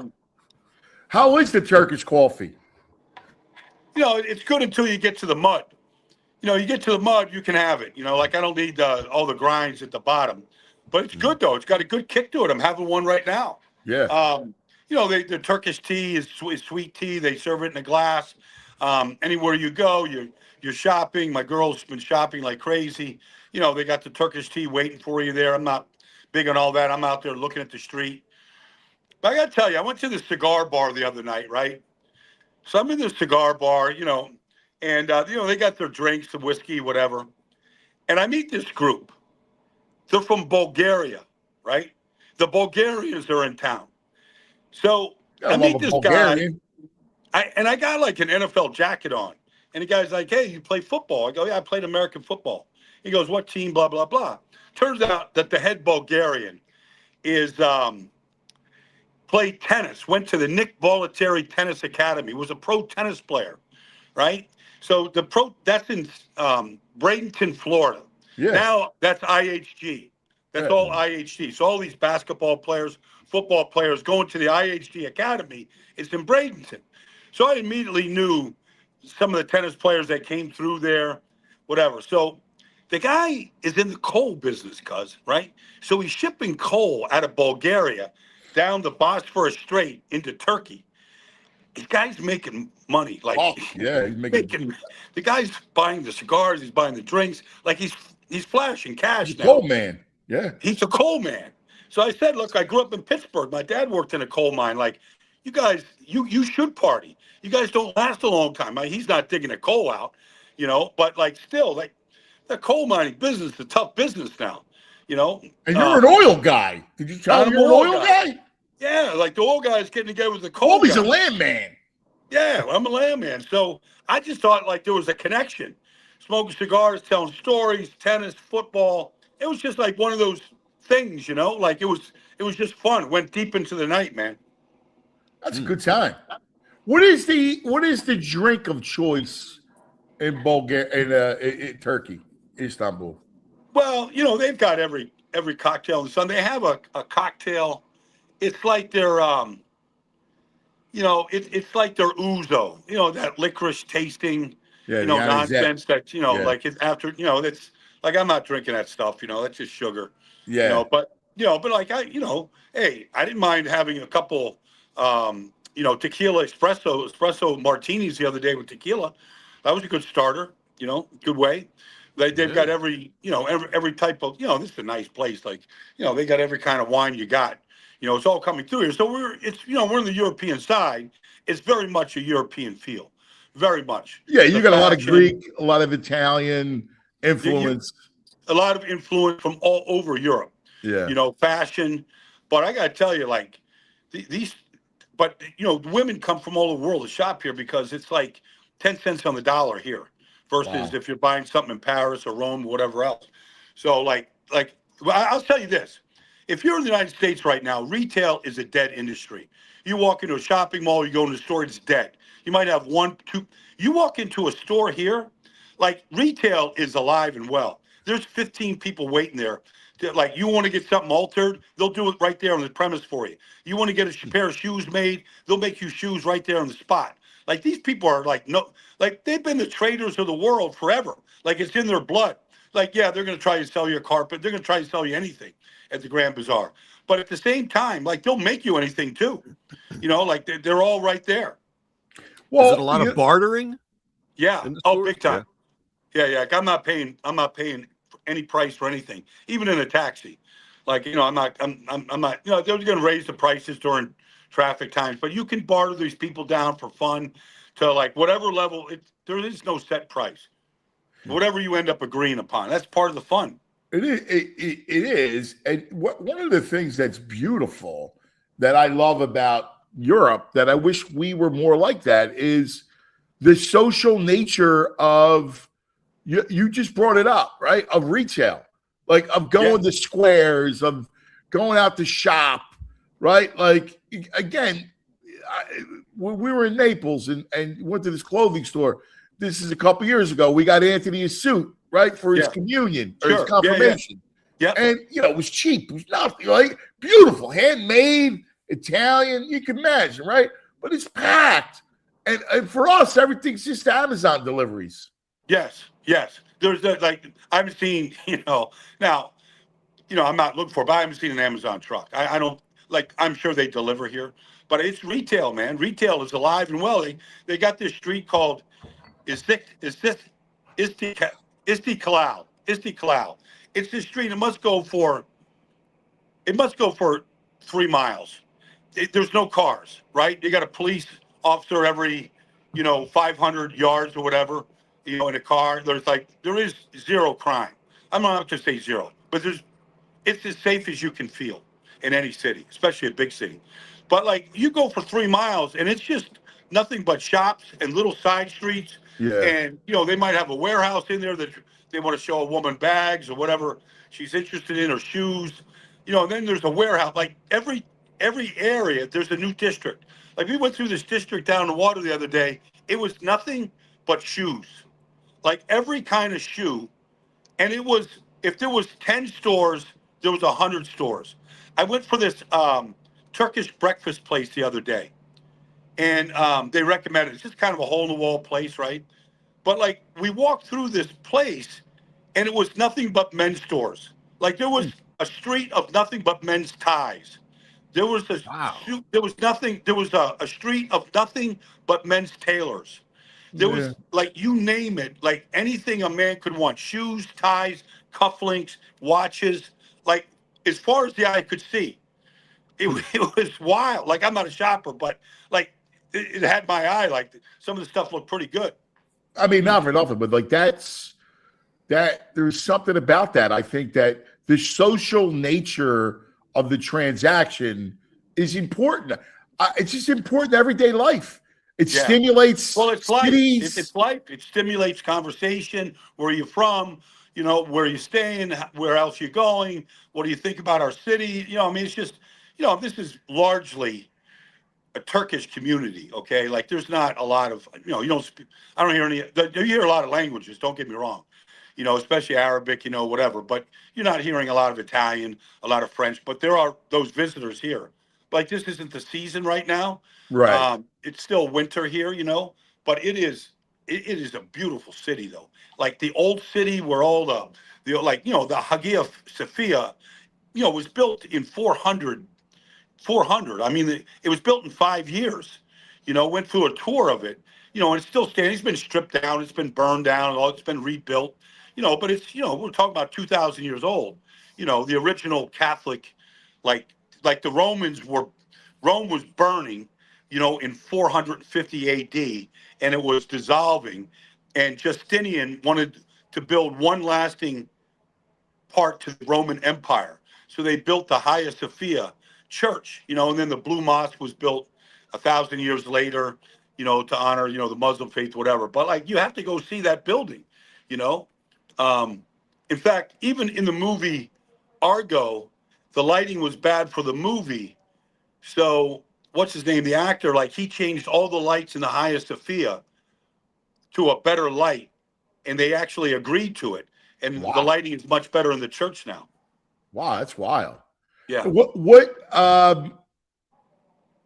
did you go see the tomb? Isn't there what was your quest? Have you gone on your quest yet? I want to go see the this Basilica Cistern. It's this church that's built underground that's been here. Even in Rome, and they build, earthquakes happen. They built churches on top of churches. But I want to go see that. The subway system, I mean, just little things. Like, this is 17 million people. The subway is as clean as can be. Like, there's just, like, it's really remarkable how clean it is. Like, I thought Tokyo was clean. This is every bit as clean, but the subway system is really efficient, really, really good. Traffic's a lot of people. There's like major bodies of water, which is cool. So if you go to any area, like, I'm going to take my girl to this Intercontinental Hotel. They got this restaurant on the top floor tonight, but you could see the Golden Horn, which is like this 3-mile stretch of water that cuts through Istanbul. You can see the Marmara Sea, the Bosphorus Strait. Like, it cuts it into two cities, right? Is it Istanbul? Like, they're like, no, that's in Hungary. Like, okay, Budapest. That's Budapest. Right. Across the river. Right. That's the Danube. So the Danube flows into the Black Sea. Like, you gave me the geography lesson the other day. Bulgaria, all these countries that border along the Black Sea. Like, my girl's family is from Lebanon. Lebanon is just south of Turkey, right? So you get to Syria and then Lebanon. So they get the whole Middle East and that influence right there. But yeah, like, you're surrounded by water, right? So you get the lights at night. Everything lights up at night. It looks really, really cool, We're looking straight across at Asia on the other side. And Istanbul is more than just a city center. Like we went 4 miles up the Bosphorus Strait today on a boat, and it was still all Istanbul. Like, so it just stretches for miles and miles and miles. Like it's just elongated along the coast. Are you going to get a rug? Aren't they have I'm not going to get a rug. Rugs? No, I'm not going to get one. I don't get have the rugs if on I top of bought the head, too. if I buy a house, I might get a rug, but I'm not going to buy a house right now. Well, you have a house in Jersey. Yeah, I don't. I got rugs. I got to get some rugs replaced. I got rugs. Everything got flooded. Well, I didn't know because I know they got good. Aren't they known for the rugs? Yeah. Oh, yeah. No. You can buy a rug. Like I might be the only person coming to Turkey that's not going to buy a rug. Gotcha. But they'll ship anything. Like I can get it done. And maybe if I look at my house back in Jersey, maybe I need one right now. Yeah, I think you from do. what I hear, the damage and everything. But that's a good thing about being on vacation. I'm not thinking about any of that stuff. Nah. The other thing is, like when you go to this part, like this is pretty far removed. Now we have TV. You want to turn on, a news station, you can turn it on. I haven't turned the TV on, but like all the noise that's out there in the States, whatever that noise is to you, politics, whatever, like you just don't hear it. So it's like you're just, that's part of the fun of traveling. It's like you leave the States and you leave all of it. Like, yes. Like, if you're there, okay, you can't help but hear it, right? But like you just don't, like you're not a part to any of it. So your mind is so much life. It's great. Like I'm literally looking at maps. I'm looking at city maps. I'm looking at metro stations. My mind is occupied with other stuff. Yeah, it's great. You're feeding your mind like that. That's incredible. The culture is a fascinating culture because you basically have the influence. It's a gateway to the Middle East. So you have the European, the Middle East, and you have Asia. So you have this, fascinating it's a melting pot. And then all this shipping that goes back, like the Turks are making a lot of money on this Bosphorus Strait. It's like what we had in the Panama Canal. Like all these boats that are coming through here and bringing merchandise, from the Black Sea. Like they're all paying a freight per pound, all right, or per kilogram. They're all paying, it's all getting weighed, and they're all paying a fee going up and down the strait all day long. Like there's a lot of wealth being made by, certain amount of shipping people and cargo people and, all that kind of industry. Yeah, that's fascinating stuff. Hey, I would be remiss if we didn't touch on a little bit of the news today. So, like you thought, and like you said, the Lane as official is going to come back, and Landon's is coming back. So the O-line will be intact. Yeah. Like Lane's thing was, it was it was almost going to be a package deal with Stout. He came in with Stout. They talked about maybe leaving together. Obviously, Stout, you've got your thing going on. I mean, he's going to take the year off, whatever he's going to do. But Lane is just, like I talked to him at the Super Bowl, and I'm like, okay, nobody wants to go through a Liz Frank injury, but everybody comes back from a Liz Frank. It's not going to be a lingering injury. And so I said, Lane, like your game, like you're on your game. Like nobody's beating you. Like your takeoff is just, he can still run a 4.840. He's 335. He's never really been stronger than he is right now. He's relatively healthy. Like, why wouldn't you come back and play another year, and maybe make another run? Who knows how he's going to do, how the team is going to transform, what these new guys, Sean Mannion, like what these new guys are going to do. Like I said at Super Bowl, I thought it was cool that he was like open-minded to whatever it is, learning a new offense, learning a new system, learning new techniques. Like, I think that can keep you fresh sometimes. Yeah, I think you're right. Keeps your mind occupied. You talk about your mind. It's not the same. You need stimulus. Your mind needs that. Yeah, I totally agree. Like, I think, players, like I remember Bill Callahan, he started off with Ray Rhodes in Philadelphia when he came from Wisconsin. And Bill is back coaching again. He's down in Atlanta now with Stefanski. But, Bill used to tell me that he would change up all of his drills, all of his individual drills like every 2 or 3 years. He would have a whole new set. So guys just wouldn't go through the motions of doing this step drill, this bag drill, this drill. So he was always changing up just to try to keep it fresh for guys that were there for 3, 4, 5 years. I thought, I remember Mike Tomlin told me the same thing, that he was always looking for new ways to run different, like a similar drill, but do it a different way so it never got old. Yeah, that's good stuff, man. So you missed this one. AJ Brown was on the Dudes podcast with Gronk and Edelman. Okay. And he was waxing poetically about Vrabel and gave a little wink as to where. Yeah. So how is that? I mean, sure, it's getting interpreted in a lot of ways. Like, would he want to go there with McDaniels and Drake and be their star receiver there on that team? Is that kind of the wink? Yeah. Is that how it's being interpreted? I mean, AJ ended the conversation. One of the part that he ended the conversation with was, he's talking about Vrabel and how Vrabel holds everybody accountable, and nobody's bigger than the team because it's all about team first. Well, that's interesting. But, when Vrabel was the head coach at Tennessee and they drafted AJ, and then, his contract was up. He was a second-round pick, so he was entering his 4th year, and that's when Howie traded for him on draft day. But Vrabel, before that, said, if there's one player on this team I'm never trading, it's A.J. Brown. Like, he loved that guy, the player, the man, the beast, the physicality. So there is a strong, strong relationship there. There's no question about that. Now, it's a big contract. I have no idea about any of that stuff. Yeah. But I mean, he's taking a shot at Nick about being accountable and doing this and doing that. And, I hope he's holding himself to that same accountability too on some things. Yeah, it appears that that's going to happen. How he's being smart and how he's going, he's in our plans and everything else. But I don't see how this thing gets worked out. I mean, not the way he's talking. Yeah, well, I mean, there seems to be something broken there between him, the coach, the quarterback.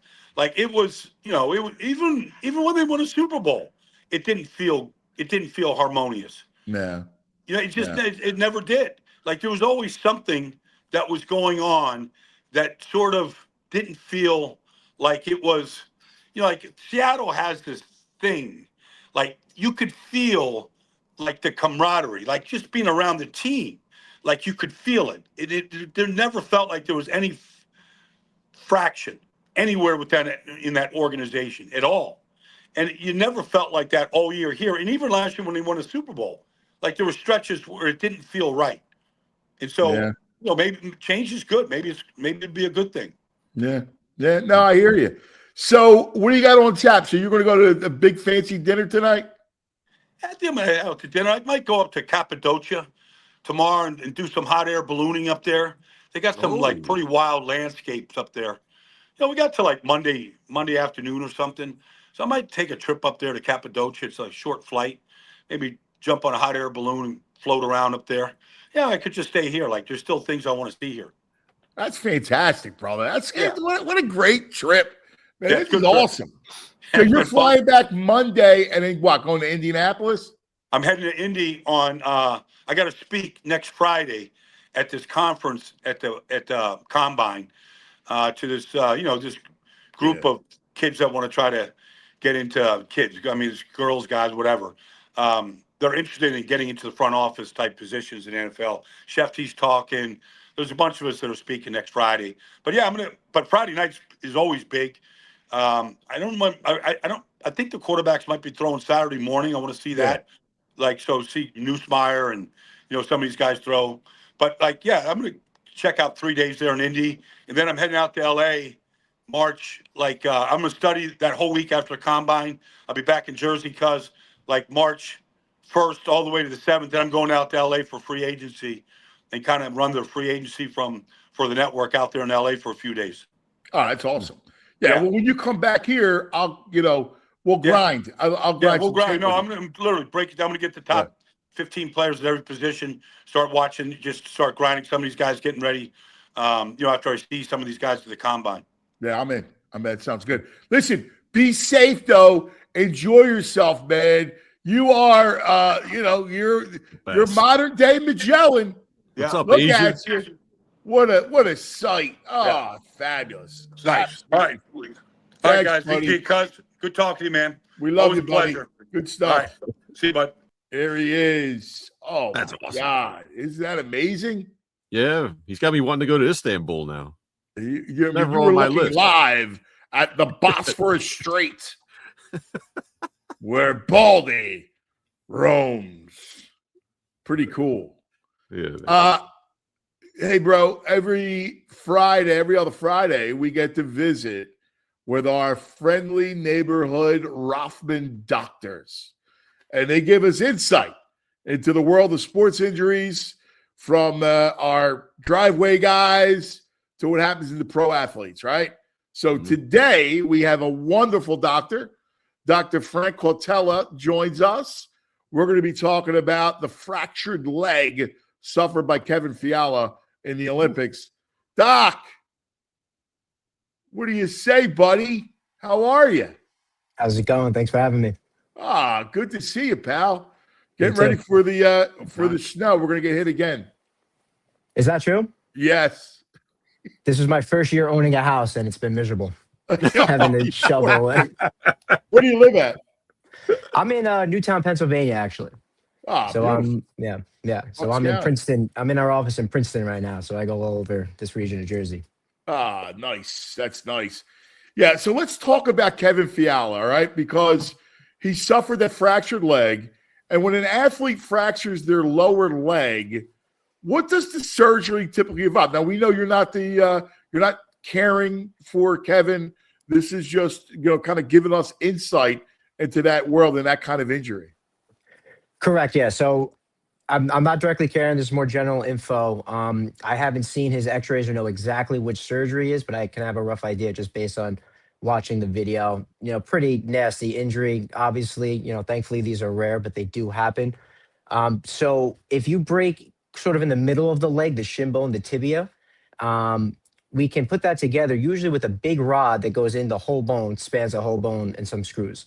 If it's around the joints, either the ankle or the knee, sometimes we need to put it together with plates and screws. That recovery can be a little bit longer. Sometimes you have to stay off of that a little bit longer than if we do the rod. If we do the rod and there's no other significant joint injury, you could actually start walking right away, and that recovery could be a little bit easier. Yeah, that's interesting. Skating puts a real unique stress on that. Now, what's the process when it comes to getting back full power and the balance that comes with skating? Sure. Yeah. So bones in general, we like to wait. Like I said, if he has the rod, he can start walking right away. But in general, 6 weeks for some really good healing to happen, where we can start walking on it, strengthening, and then it could take about 3 months to kind of get back your strength and your ability there. Bones can heal for up to a year or more, but they fully remodel. But these are elite athletes. They have access to, the best trainers, best surgeons, all that stuff. And the NHL specifically, they seem to be built differently. We know, for instance, I do ACL surgery. We know that hockey players actually get back better than any, NFL, MLB, all the other sports. So there's something in the water at the NHL where they actually just seem to recover a little better. And the same is true for these lower leg fractures as well. We know about 90% of them can return. Sometimes a little bit decreased performance after something like this, but high success for return rate. The main thing is getting back your quad strength, your stability when you're skating, stuff like that, which, that's what these athletes, that's the main thing they work on. His full-time job after surgery now is getting back his stability, core to floor conditioning, getting his strength back, getting ready to skate again. Oh, that's fascinating. You always hear, about, hockey players being warriors and coming back and, stitches and all that stuff. But it's interesting that you said that they come back from injury normally, generally speaking, they come back quicker than any other athlete. Yeah, a little bit quicker, and they seem to do a little better, like comparatively to like other sports. We know we see a drop off in performance after certain things. Hockey players, that can happen, but it seems to happen at less of a rate than other sports. So I do think there is something to hockey players and how they're built and how they recover. Now, yeah, that's wild. How they're wired. That's Yeah. Are you a hockey guy? I'm a hockey guy, yeah. So I'm a lifelong New Yorker, Ed. So I hear in your voice. Yeah, I was going to ask what part of New York. So I grew up in Staten Island, and then I lived all over New York City. Oh, that's fantastic. I used to work for the New York Post back in the day. Okay. Oh, awesome, yeah. And my buddy, I kept in touch with a friend of mine who used to pitch for the Mets. He lived in Staten Island. Was John Franco. John Franco, yeah. I used to go to his baseball camp when I was a kid. Johnny was the best, man. He was a good dude. Oh, I was a young awesome. reporter, and he was a good dude, man. It's funny. Yeah. No, he had a great camp for kids like me growing up playing baseball. So were you a Ranger fan or you were an Islander fan? I'm a Ranger fan, yeah. Well, listen, we're going through it. We're you guys are going through it. And we're going through it too. We're all sharing the pain right now. Yeah. We got rid of the bread man. Yeah. Philadelphia's got a special place in my heart. I'm not like a lot of New Yorkers where I have animosity. Nah, that's great, man. Listen, you're a sports guy. You're one of us, so we appreciate it. Doc, what a pleasure, man. Really, it's great. Congratulations. Hopefully the house will be fine and it gets better for you, all right? I appreciate it. Thanks for having me on. Thanks, brother. We appreciate it. Doc, we love our Rothman doctors. They are fantastic. They're terrific. Rothman.com/ or RothmanOrtho.com/PHLY for you to make an appointment. You got any kind of nagging aches and pains, make sure you head on over to Rothman. They are fantastic. All right, we're going to go into, we still got Danny D coming up. And Danny D, we got the game on Sunday, the championship game for the Catholic League. People, wow, they went nuts. They were big. That game was bigger than the Sixers. The doubleheader the other night dwarfed the Sixers. It was pretty impressive. TV Todd still on the horizon. We got all kinds of stuff. So don't go anywhere. But first, how about a message from our friends? Let's talk about Parks Casino and the incredible acts that take place at the Excite Center at Parks Casino. How about this? Just announced Gene Simmons, the Gene Simmons Band, VG, July 24th. The Dice Man on May 16th, Andrew Dice Clay. June 12th, Paul McCartney, tribute to Sir Paul McCartney. Tickets available for these headlines at Parks Casino. How about Saturday, March 14th, comedian Tracy Morgan, who's hysterical. Friday, April 3rd, Cheap Trick, Hall of Fame band takes the stage. Grammy winner Melissa Etheridge on April 18th. May 14th, The Wallflowers. August 29th, Australian Pink Floyd. November 13th, Grand Funk Railroad, parkscasino.com to buy tickets. What a night out. Restaurants and acts and all of the tables. Got to be 21. Gambling problem, please call 1-800-GAMBLER. Hey, let's talk about Rothman, all right? When joint pain or injury disrupts your routine, getting the right care shouldn't be a hassle. Rothman Orthopedics makes it easy with convenient office locations throughout the region, plus walk-in and urgent care centers when you need help fast. Whether it's a new injury or something that's been bothering you for a while, expert orthopedic care is just around the corner. Rothman Orthopedics has a team for each body part right here in our backyard. Their mission, to restore your mobility, getting you back to doing what you love to do. Rothman Orthopedics. Go to rothmanortho.com/PHLY to book your appointment today. Rothman Orthopedics, your mobility is our mission. All right, welcome back as we hang out on a Friday. Yeah, there's a new here. What's that? The weekend is here. We made it. Yes, it is. Hey, so real quick, because Akivini just said this. Oh, So they released this thing called the NAM. It comes out 84 hours before a storm. And it's been fairly good and accurate. And the only one that predicted the big snow in early December, right? yeah. Well, this thing is not good. It's predicting Philadelphia anywhere from 15 to 18 inches. Stop, dude. Stop. South by the shore, 27 inches. 27 inches. And looking like Wildwood, 27 inches, Cape May Wildwood. I mean, I don't know, cuz that's Sunday, Monday. We may never escape our houses. I gotta see if those kids who helped me shovel out last time are around this weekend. I know. It's terrible. It's terrible. But we got a game on Sunday before the snow starts. We got the Catholic League Championship game. It's time for Making Varsity. Our man, Danny D, of course, the great Danny DiBernardinis, athletic director from Penn Charter, formerly of St. Joe's Prep, to set it all up. In fact, we have one of the great sponsors of the tournament, too. We're going to tell you about in a minute. But first, Danny D, good morning. What's going on, cuz? How we doing over there?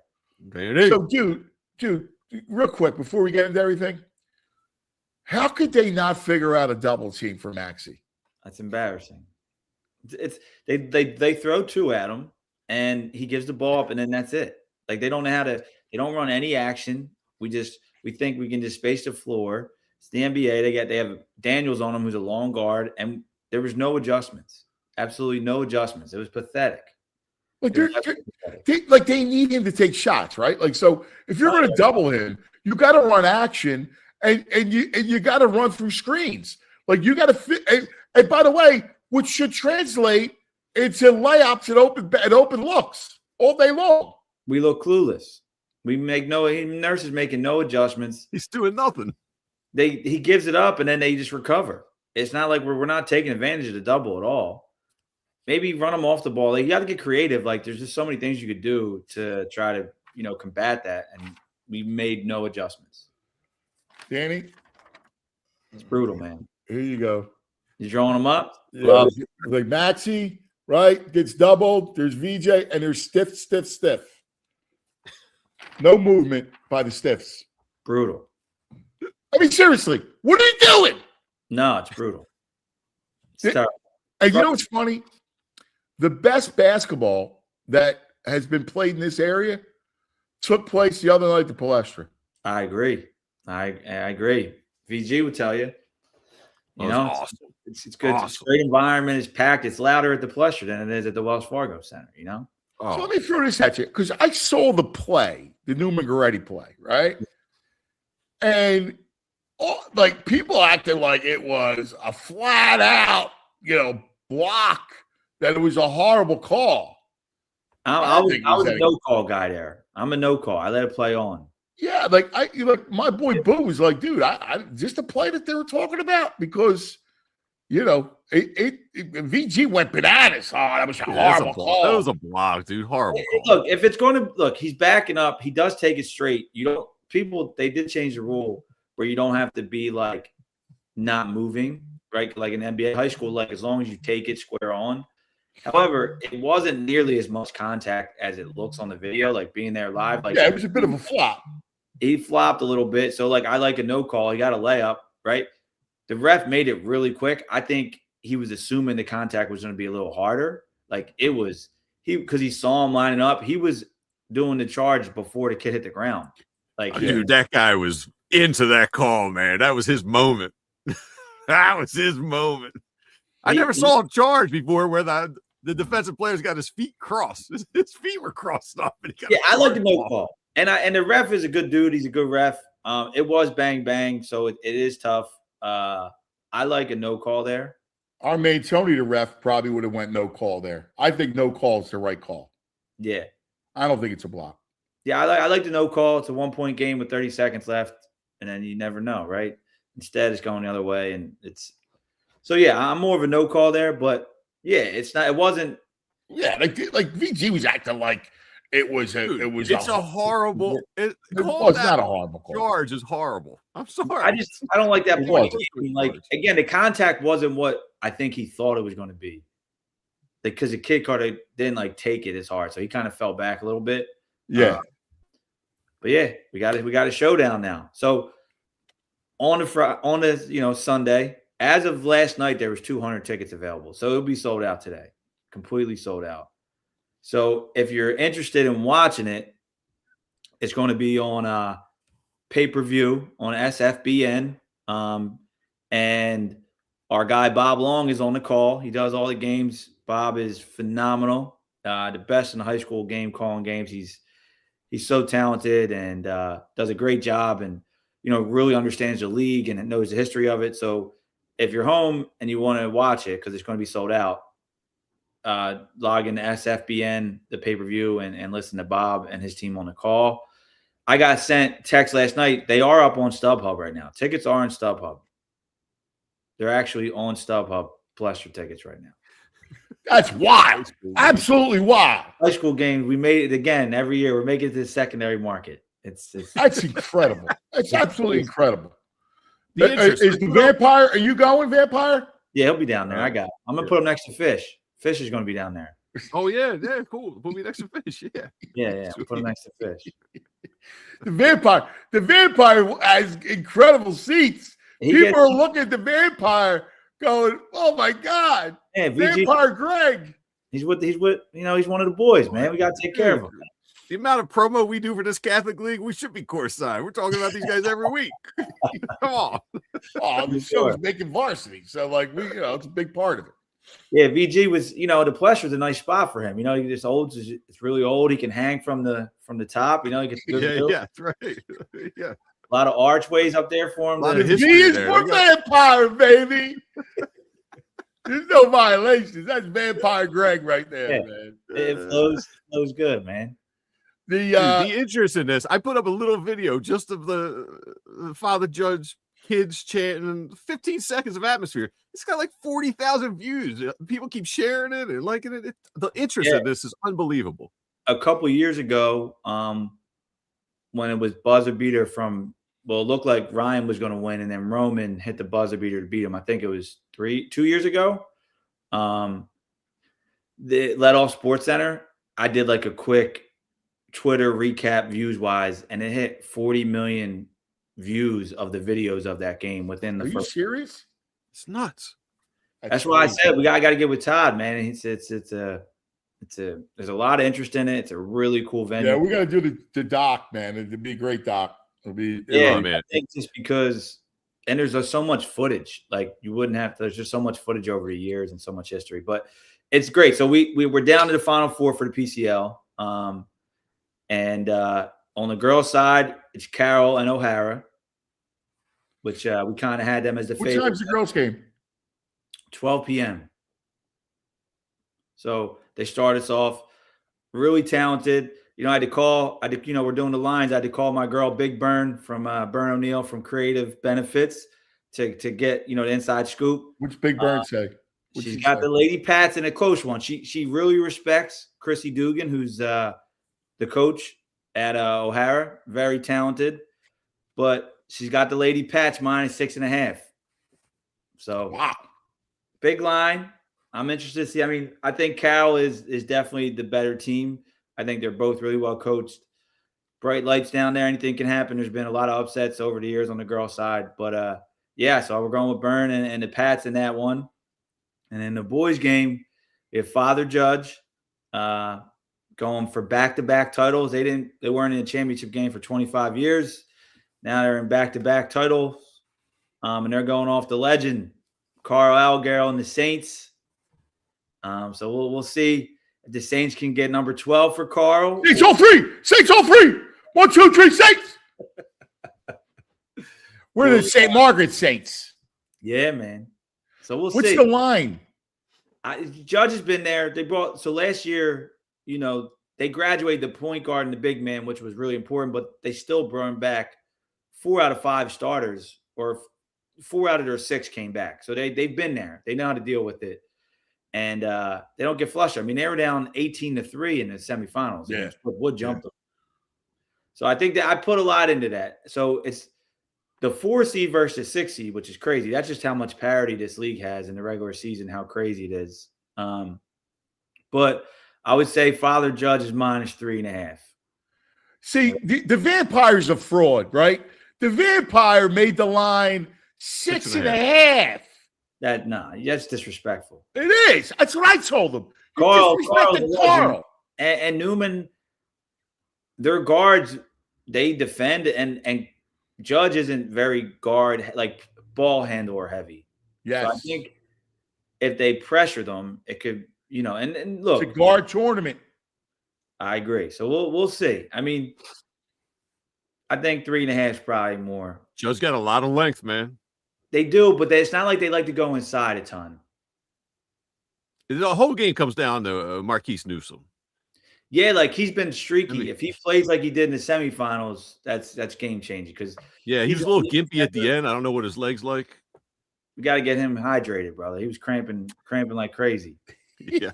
Nick, I was sitting next to Nick. I was saying, Let's get Nick up here. Let's get Nick in. All right. So Nick Petroski is one of the great trainers. All right. Like one of the best. He's got Physio as his company, and it's really good. He trains everything from elite athletes, basketball, football, MMA. Like Nick does it all. And he's one of the big sponsors of the Catholic League Championship at the Palestra. Hey, Nick, good morning, buddy. What's up, boys? Thanks for having me on. I got to say, Cody's one of our own, so that was a full-blown charge on there. So I just want all you guys to know that. See, he's got Cody coasting. One of the guys who trains with Nick. He's a Newman guy who took the charge. His father is Sean Colston, Philadelphia guy, kind of played back in the 90s with like Rasheed Wallace. Them guys played overseas, played in the NBA a little bit. So that's Sean Colston's son, Cody. There you go, Nick. On Sunday, we got the two premier neighborhoods in Philadelphia. So we got the Northeast and South Philly. It does not get any better than that. Yes. That's why I look at VG. VG are our enemies. Hey, there's no bias. Father Judge was our arch enemy at North Catholic, so I mean, I got no love for Father Judge. Yeah, but you're coming down South Philly now, like so you're going to stay up there with your Northeast peeps. That's the truth. Let me tell you, I hung out with Nick, and they were seated right next to me. Great bunch of dudes. These trainers from Petroski, really solid, good dudes, man. Had a good time. Give you a good time, VG, over there, and we're acting up. Yeah. I'm looking for. It's going to be great. Let's talk about just the bigness of it because it's become so big. Nick, you're one of the big sponsors. You could talk a lot about it because this thing has grown to incredible lengths. There's more energy in the Palestra than there was in Sixers last night. Oh, absolutely. Absolutely, because that's all credit to Danny. Danny kind of got that thing up and running. It's always been a great tournament, right? But if you look at the past 5 or 6 years since we've been sponsoring it, I mean, it's unbelievable. And every single game, finals and the semifinals, guys and girls, it comes down to the last play, the last possession. There's always some drama to it. We're talking right now about that charge play. I think it's all over the internet now. I know you guys were talking. It was on SportsCenter 2 or 3 years ago. There's been some pretty big networks covering if that was a charge or not. So, yeah, I mean, it's an unbelievable event. Yeah, Dan. I mean, what did you do? Like, what do you think was the tipping point? Because when you took it over, the thing has just become this monster. Well, it always had it. It always had the allure of it, and I think, as college basketball kind of changed, I think that helped. I think a lot of different factors changed into it. Locally, our college teams haven't been, at the pinnacle. Villanova had that run, but we've kind of dipped off, and we've consistently had one of the best leagues in the country. Some years the best, but a top 5 league in the country every year. And it's just kind of Philadelphia, man. It's like you're sitting on benches. It's kind of gritty. And it's grown, like, people like Jahan Dotson was there the other night. Like, Eagles come. Jalen Carter's been at games. Jordan Davis has come over the years. Connor Barwin's going to be at the championship game on Sunday. So, councilman, mayor's office. Like, it's become a pinnacle of, like, Philadelphia sports. And we were able to grow it because we never really did sponsors before. So then we got Nick involved and Petroski. We started doing some like local sponsors, which I thought was important. I didn't want to do like huge brands. I think it's important to keep it Philadelphia. And, you know, then we got to advertise a little bit more. We started growing the social media presence. We started streaming it. That was never something they did before. So I think we've just kind of opened the audience and embraced the new age of the internet and social medias. And, you know, Nick and his company were so grateful and have been such a great sponsor and partner to the league that was able to help elevate it and just get the awareness out of it. So, yeah, again, we're sold out 3 days in advance. Tickets are on StubHub. It's a really cool event. I'm so happy for, you know, the kids in the area, and just it's a really cool venue to like highlight kids. We don't get to do it enough anymore. So it's really cool that we're able to do that. And I love the community embraces it, you know, Nick, like everybody, you know, listen, the beauty of our identity, I think we've leaned into it over the last decade, which is we're sports people, man. That's it. That's our identity. And we lean into it. You see it with local football, hoops, baseball. Like, you know, we got elite sports here. Yeah, absolutely. And like, I think to your point, because, you know, a lot of these events, when they're high school sports, anywhere else in the country, right? It's the parents and the friends of the guys on the team. There's thousands of people down at the Palestra that have no relation to anyone on the floor, anyone that's even involved in the event. I have people, you know, hitting up my Instagram, asking me for messages that have nothing to do with the event. Just, hey, can you get me tickets? Can you get me tickets to this? And we only have a couple left. So if you go to our Instagram, you might be able to get you a few. But right now we got they're gone, man. Yeah. And we've talked about the StubHub piece, like over the years, like, you know, there's like every section there's like 110 seat backs, right? They're gold. People have offered me $500,000 to sit down there. It's like a status thing in Philadelphia. Yeah. You know, and you know, it's been good. And we've been lucky enough to have the VG, the Vampire, down there the last couple of years. You know, front and center for the brand here, man. That's right. Yep. What some of the schools that some of the coaches you think will be coming through? So I know Fish will be there. Obviously, they have Morton Rivera on Father Judge, who's a Temple commit. So Fish will be down there. Duke was supposedly in the building. I'm not running it to that extent, but Duke was supposedly in the building the other night looking at Jaden Jenkins at Wood, the 6'11 junior. So, yeah, I mean, people come through. We've had, I mean, every year. I mean, Jay used to be a staple there when he was at Nova. It kind of depends on their schedule, but like, right. You know, FGCU, DJ Irving, you know, Florida, they come up, and they don't even have a kid in the game, but like colleges from Florida are coming up, A, for the atmosphere, but B, like they understand it's high level basketball. And that, you know, I mean, the kid on Judge, Rocco Westerfield's brother, plays for the Union, very talented family. He went off against the prep last year and got a Division I offer the next day, and that's where he's committed. Like he got after that game, he got a Merrimack offer, and now that's where he's headed next year. So the game can do that for you, and it's just having all those eyes on it. It's really important. That's fantastic. It really is. We're in overtime, OT. So if you're watching on any of our streaming services, or Xfinity, Roku, all of our partners from streaming, come to YouTube and hang with us on YouTube as we reach overtime. Please like.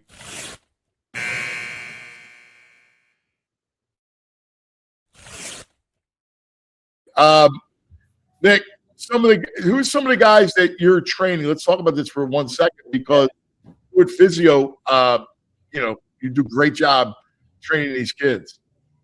So from the event right now? Just in general. Across all sports. Yeah, all sports. I mean, right now, I had Big Fred Johnson. He's a free agent now, so he's getting right before the start of free agency.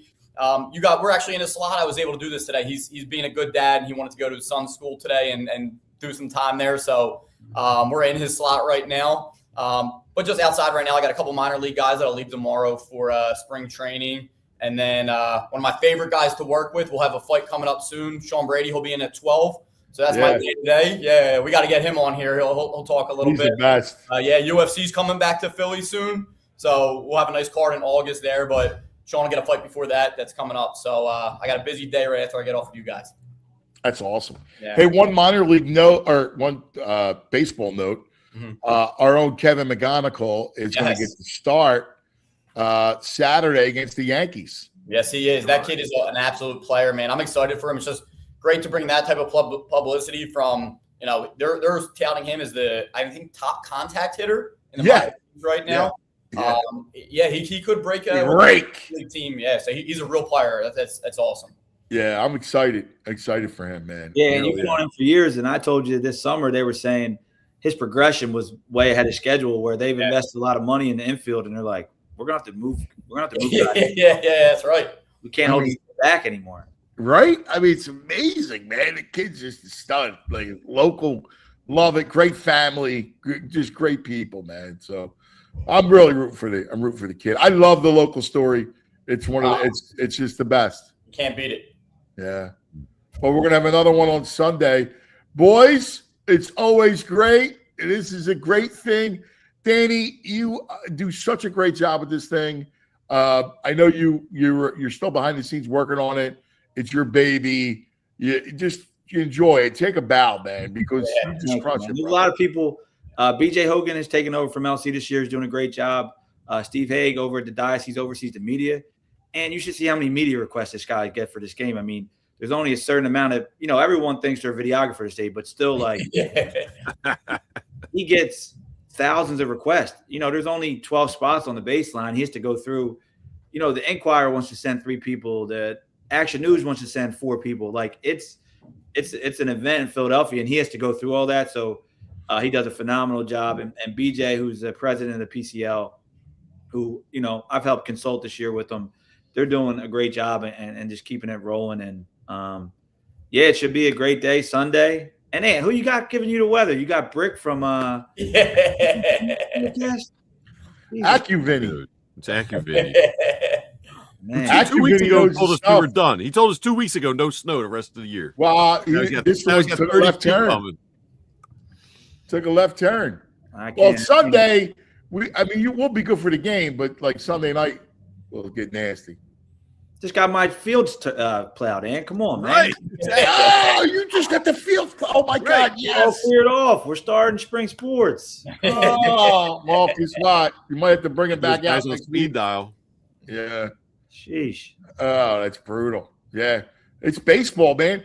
In fact, my boy Jim, Coach Jim, was like, dude, we're at it in less than a month, our first tournament. Wow.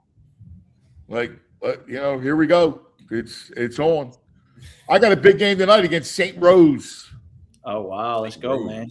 Yeah. St. Rose. They have this gym. It's like a 3/4 length gym. It's like the Garden, the old Boston Garden. It's impossible to win at.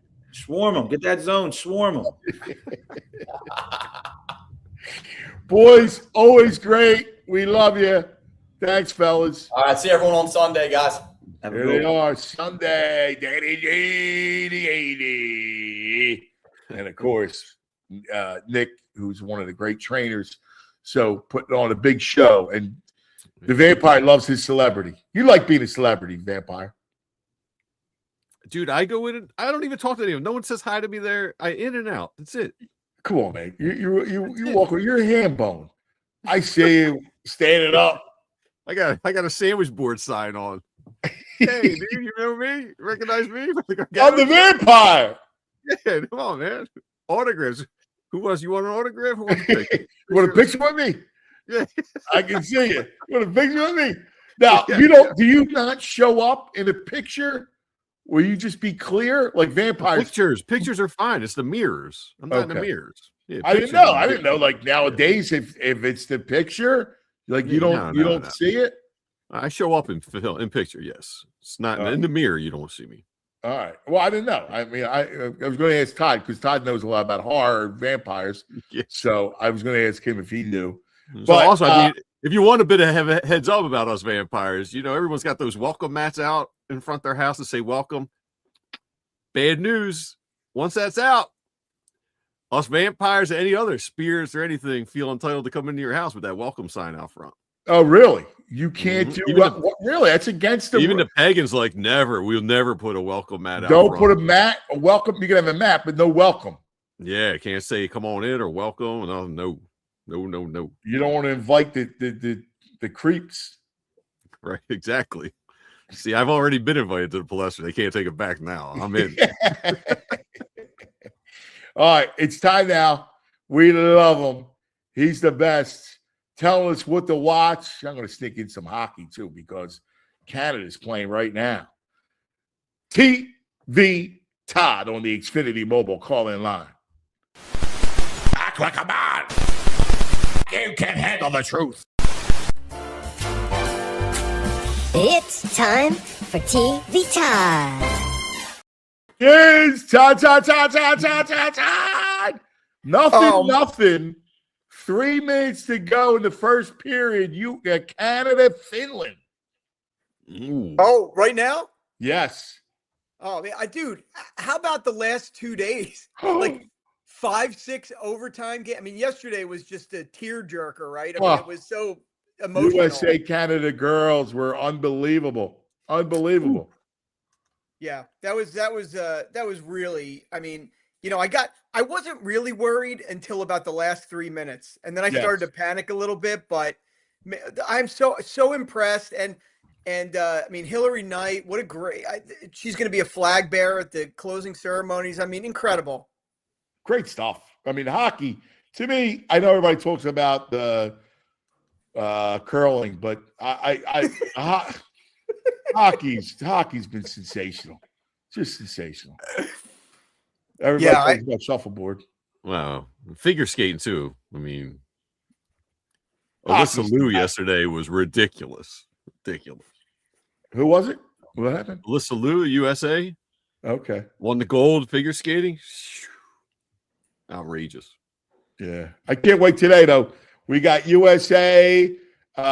They should win.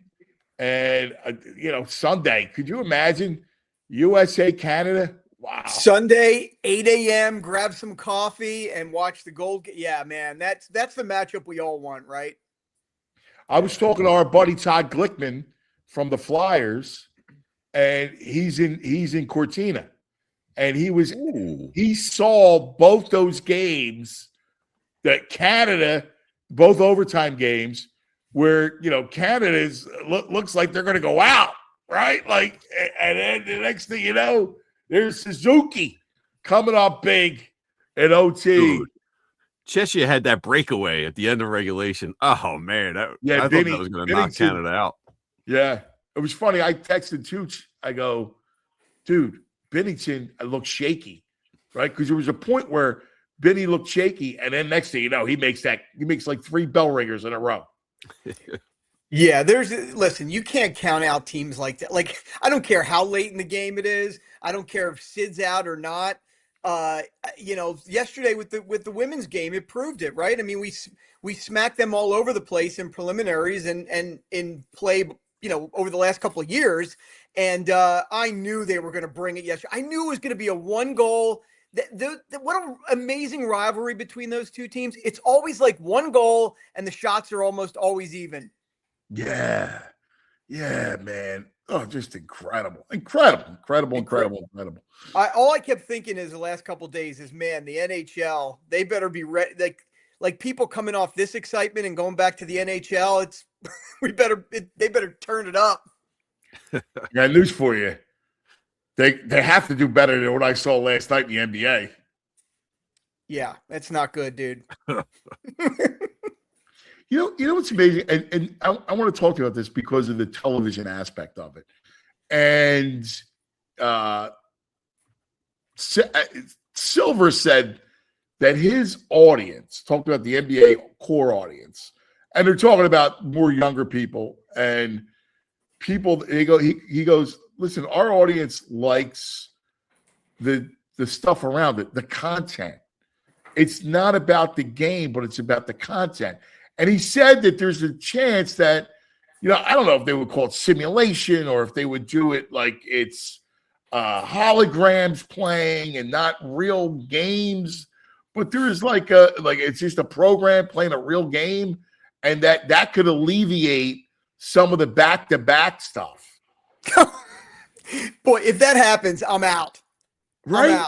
I'm out on a simulated game. I mean, But laughed like they at could the- simulate a 48-minute game using holograms.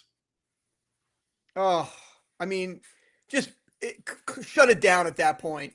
Like, it's like, remember we were talking about the Jetsons, how the Jetsons had those remote controlled football Yes. players? Yes. That's even better because at least the coach is controlling it. Yes. Yeah. Well, what are you talking about? Like, we're just going to basically be watching like a EA simulation. Sports. Yeah, no, I'm out on that. Yeah. I'm out on that. Like I could see them doing, dude, I could see this, and it scares the hell out of me, to be honest with you, because everything with AI, with the way it is, they could simulate a hologram where you could have the 80s all-star, like Dan Marino, a quarterback, face it off of Tom Brady, and people would watch it and bet on it. Oh, that's absolutely going to happen someday. It's just a matter of when. It really is. But, you know, if you're going to do like hologram technology, that'd be great if you could, you know, take that technology and broadcast a real game and somehow get those images and the hologram kind of imagery into your home or something like that, where you're kind of there. Yeah. That's great. But just to get rid of the real player, I don't. I'm praying. I just don't put anything. When Adam Silver brought this up, I was like, wow. He's like, and that could help our back-to-back situation. Like, you're going to simulate 20 games? Like, what? Like, that is so ridiculous. They do hologram concerts now. I mean, I know. Ronnie James Dio. There's been Dio concerts with. After he died, there's a little hologram Dio, and people say it looks great.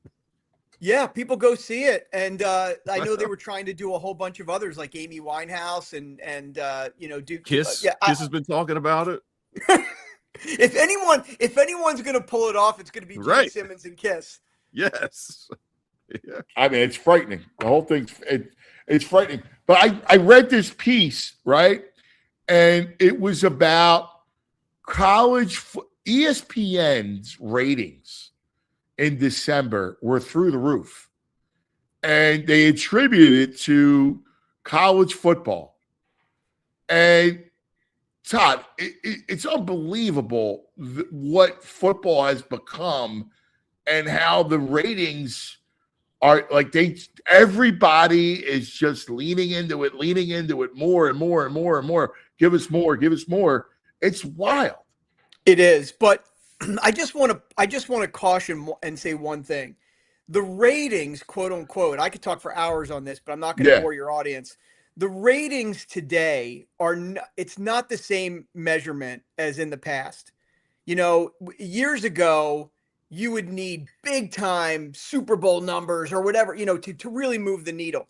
Now, I mean, if you get even a couple 100,000 to be watching live, not on DVR or streaming later, that's a huge hit. Right. So at the end of the day, it's like the whole, I don't even know what it means anymore. Rating, like, I don't even know what that means. Like, is it really doing well? Is it doing well by today's standards? I mean, I was telling someone the other night, our show Suddenly Amish, the other night we got 1 million viewers overnight live. 1 million overnight. That means people watching at 10 o'clock at night, watching an episode live. By today's standards, 1 million viewers like that is a massive hit. Years ago, we'd be like, geez, I wish we got like 2 or 3 or 4 or 5. Well, you got 1 million live. That's wild. That's wild. Awesome, man. Yeah, it's wild. I mean, congratulations. Are you guys like hammering on social media? Like what's been part of the secret sauce?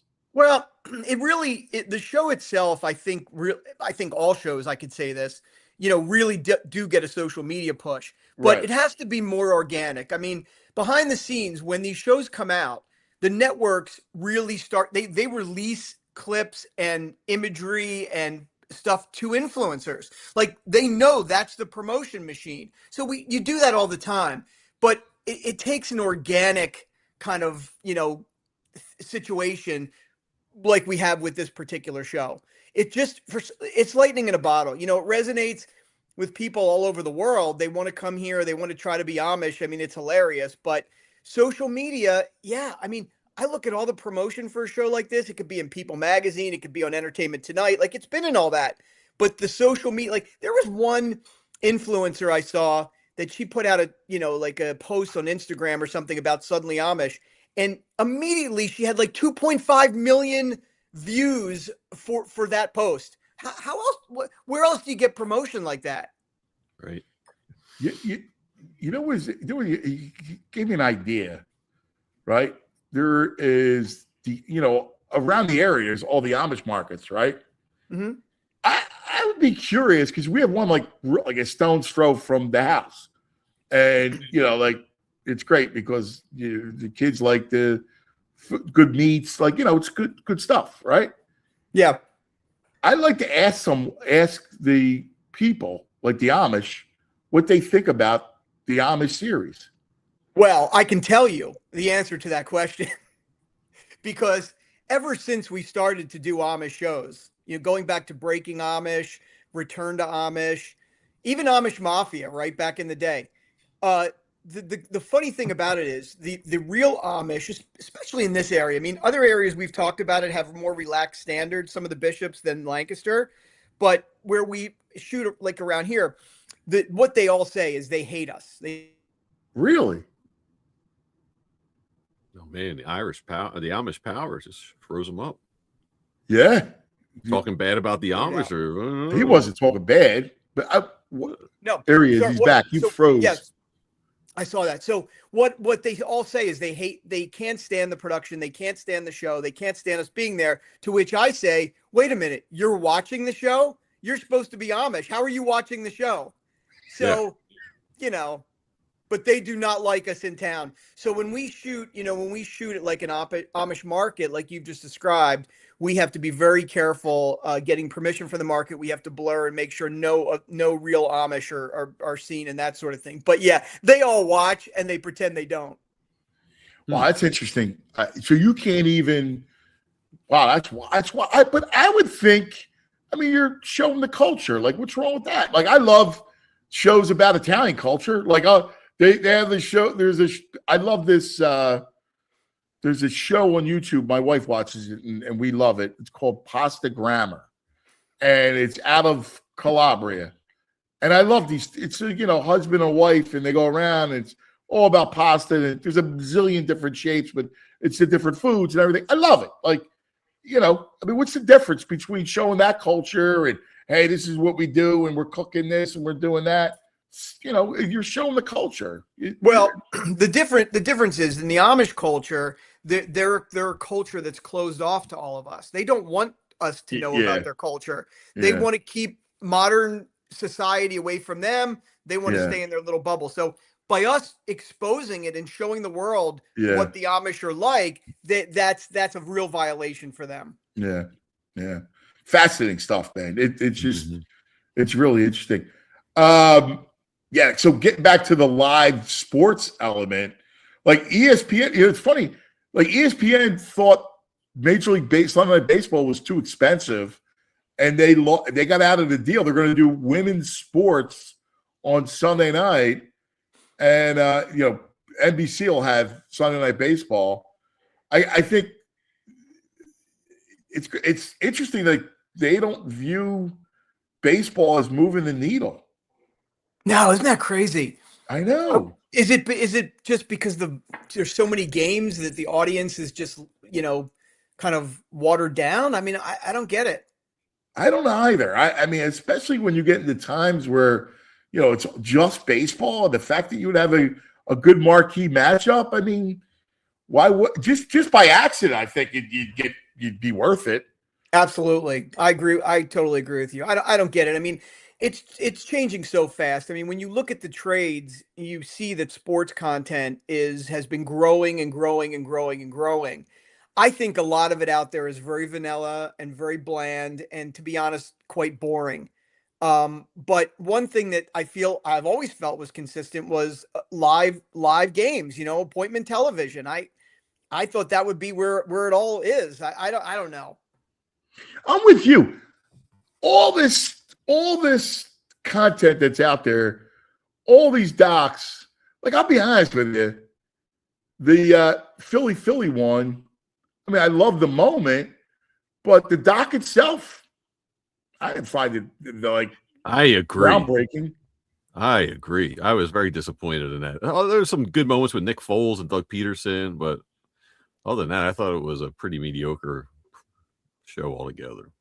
I think there's a lot of I don't know if that's saturation. What do you think it is? Because you know this inside and out. Is it saturation? Is it the lack of really interesting storytelling? Yeah, I think it's a combination of things. I think, first of all, having the world of podcasts and streaming and all that kind of, all this, the extra content, the pregame, the postgame, the talk about the week, that I think for someone to tune in and watch a documentary saying these things they already have seen and already have known, it's not that exciting to anybody.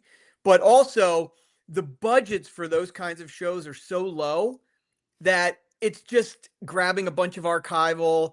They don't have the luxury of digging the way we do, like in a true crime series or something like that, to find stuff that nobody knows about. And plus, everybody in sports wants to control the brand, so they don't let you tell the real stuff. I mean, we've talked about it on this show about like The Last Dance and documentaries like that. Like, it's produced by Michael Jordan, so he's only going to tell you, what he wants to tell you.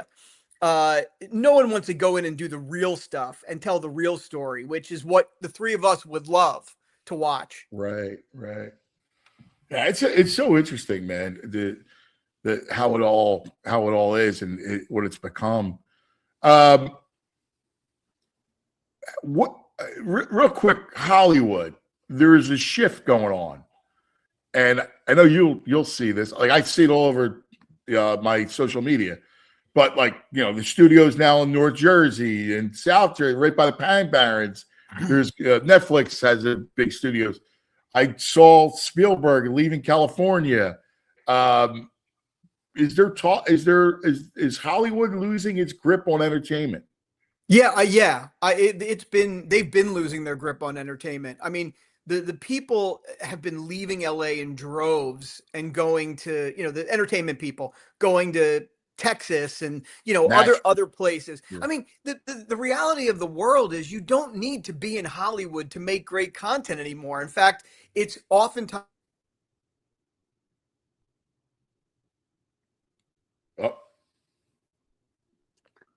we got frozen Todd. If you want to put a solar panel on your shed in California, it takes years and years and years. Bill Maher has documented that publicly. People are like, why am I here? It's expensive. There's so much red tape. There's natural disasters. I'm getting out of here. So it has been watered down. And I think Netflix having a presence like in New Jersey or other places is where everything is going. And the landscape is changing that way. And it's also changing in terms of companies and ownership. I mean, the biggest issue right now is Warner Brothers, and Netflix was almost certain to have won that bid, but now Paramount is starting to creep back into this, and the shareholders are trying to figure out whether they should entertain a hostile bid from Paramount. So it's all shaking. I mean, and remember, this is coming off the strikes from a couple years ago, which eliminated 40% of the industry anyway. So yeah, it's all shifting and changing, and who knows where the next studio center is going to be, really. So we're on a Friday. It's a pretty open weekend. What are we watching? Well, I want to start off with I like to admit when I'm wrong. I like to admit when TV Todd gets things wrong. And there are two things I want to point out that I absolutely got wrong, and I'm pleased that I did because I'm now loving what I'm watching. So the first one is, last week we talked about the movie Blue Moon, which is nominated for Best Picture, and Ethan Hawke is nominated for Best Actor. And it is described and it is listed on all the sites that you will pull up as a musical, right? It is a musical / drama. Let me tell you something. It is not a musical. Oh, wow. It is about a musical, but it is not a musical. It is so good. So here's what the premise is. You just sold me. Yeah, and let me tell you the premise, because I think if you understand the premise going into it, You will love this movie. So the premise is, Rodgers and Hammerstein, which are, the biggest playwrights and creators probably in the U.S., right? It's the night of their premiere of the play Oklahoma, which of course went on to, be a massive hit. And the guy that Rodgers used to write with, that wrote songs like Blue Moon and stuff like that for his previously plays, he goes to Sardi's to the post-premiere party of Oklahoma. And what takes place that night is him kind of lamenting that he was kind of kicked out of the Rodgers and Hammerstein kind of duo. He's got some other ideas. And it is basically a Charles Bukowski, William S. Burroughs, David Mamet play in real time. And it is phenomenal. And Ethan Hawke is incredible. Ethan Hawke probably does deserve to win Best Actor from He's a great actor, Ethan Hawke, man. He really is. He is unrecognizable as Ethan Hawke in this, and he is so good. But if you like the David Mamet kind of plays, I do, it's got very much a Glenn Ross feel. Yeah. Yeah, I do like that. I like that. Is there a lot of song and dance in it? There's none. It's not a music. It's not a musical. I'm in. I'll watch that. It's about a musical, which I can't believe people market. I can't believe that's lost. Well, that's lazy. Marketing. Yeah, that's lazy. Yeah. So I had to come back and tell your audience because it's great. That sounds awesome. Cool. I'm in. I'm totally in. You know what I watched because you said it, the second season, and I went into the first season, and I think it's good. Is Paradise? Oh yeah. I don't. So, did you finish the first season? No, we're like 5 episodes in. Okay. Keep in mind what I said on the show last time. When you get to the end, tell me if you think there should be a season 2. Because I really think it should end. Gotcha. It's great though. I watched Neighbors with 1 episode of that. Me too. I can't do it. I was woefully underwhelmed. It's weird. They pick out 2 neighbor stories, but they do them intercut. Like, just show me the one story with the neighbors. I don't need to go back and forth with who's this. Oh, this is that other guy neighbor. And then there's no ending. The neighbors still hate each other, and it's like, all right, we'll move on to the next episode. It's going to be new neighbors. And it's like, what? It's just, I feel like they found some wackos that seem good on camera, but there's no depth and there's no resolution. And it's just like, all right. Yeah, I agree. These wars, neighbor wars. They're like, yeah. Yeah, I agree with you 100%. I watched the first episode, and people are like raving about it, so I thought I was going to be like amazing. It's really about the production, because I agree with you. The jumping back and forth to me was just not effective, very confusing. Yes. And then some of the camera work they used was like the fisheye lens spinning out. Yeah, what is that? Yeah. I was disappointed, very disappointed as well. I think, because you have Benny Safdie producing it, I think they were trying to be a little bit artistic and separated from the typical reality show. I think that's really what they were going for, but it was lost on me for the same reasons it was lost on you. Yeah, when he's on the beach arguing with people and they're switching that crazy camera lens, like, what is the point of this? It was like, I don't know. I hated it. Yeah, great premise, not great execution in my opinion. The other show I want to talk, I have to mention this because I was wrong about this one too. Not that I mentioned this ever on the show, but there was a show out a bunch of years ago on TBS, and then it was made by TBS. It was streaming on some other platforms called Search Party, and the way it was marketed, it's about like there's like these college students from NYU, and they go out there and try to find one of their friends who goes missing. And it was produced by one of the best directed by one and produced by one of the best comedy minds out there, Michael Showalter from the state. And it's got this amazing all-star cast. Ali Shakwa from Arrested Development stars in it. John Early, like it's huge cast, tons of cameos. Louis Anderson, incredible. And I didn't watch it because I thought the premise was like a friend goes missing. It just didn't hook me. Netflix bought it 5 seasons and put it out there. And let me tell you something. I'm telling your audience right now, it is one of the best dark comedy series I have seen in probably 10 years. Wow. It is VG. I'm telling you, like, I'm in season 3 and it's as strong as the first episode of season 1. It is hilarious. Every comedian wants to be in it. And it is you want to binge stuff, especially now during the Is it 30 blackout. minutes, brother? They're like 30-minute episodes, 10 episodes per season, and 5 seasons, and it is hilarious. All right. So that's a good one. You know, we're in a weird period right now because there's still like no one wants to do counter programming to the Olympics. So it's There's a big drop this week, Todd. I'm surprised you're not talking about it. It's going to be the hit. It's going to be one of the biggest releases over the next few weeks. Which one? Love is Blind season 10 drop. Woo-hoo-hoo. Man, Jordan, Amber, Bree. Yeah, I am in. I started digging into that last night. Jordan, Amber, and Bree. How could you not be in? Yeah. Hey, speaking of the Olympics, Finland's up 1-0 on Canada. Rantanen, the Rant Man, scored. Where are we in that game? What Second period. Where are you? I mean, we want USA Canada, right? Or do we want to just roll Finland? No, I want USA Canada. I want Canada to win. Yeah, I'm dying to see those. It'll mean more if we beat Canada. Yes, we want USA Canada 100%. I wanted it with the women. I knew we were going to get it with the women, or I thought we would. Yeah, we need it with the men. We need it with the men. I agree. Well, let me ask you guys this. I just found out today in the team sports, like the hockey coach doesn't get a gold medal, just the players.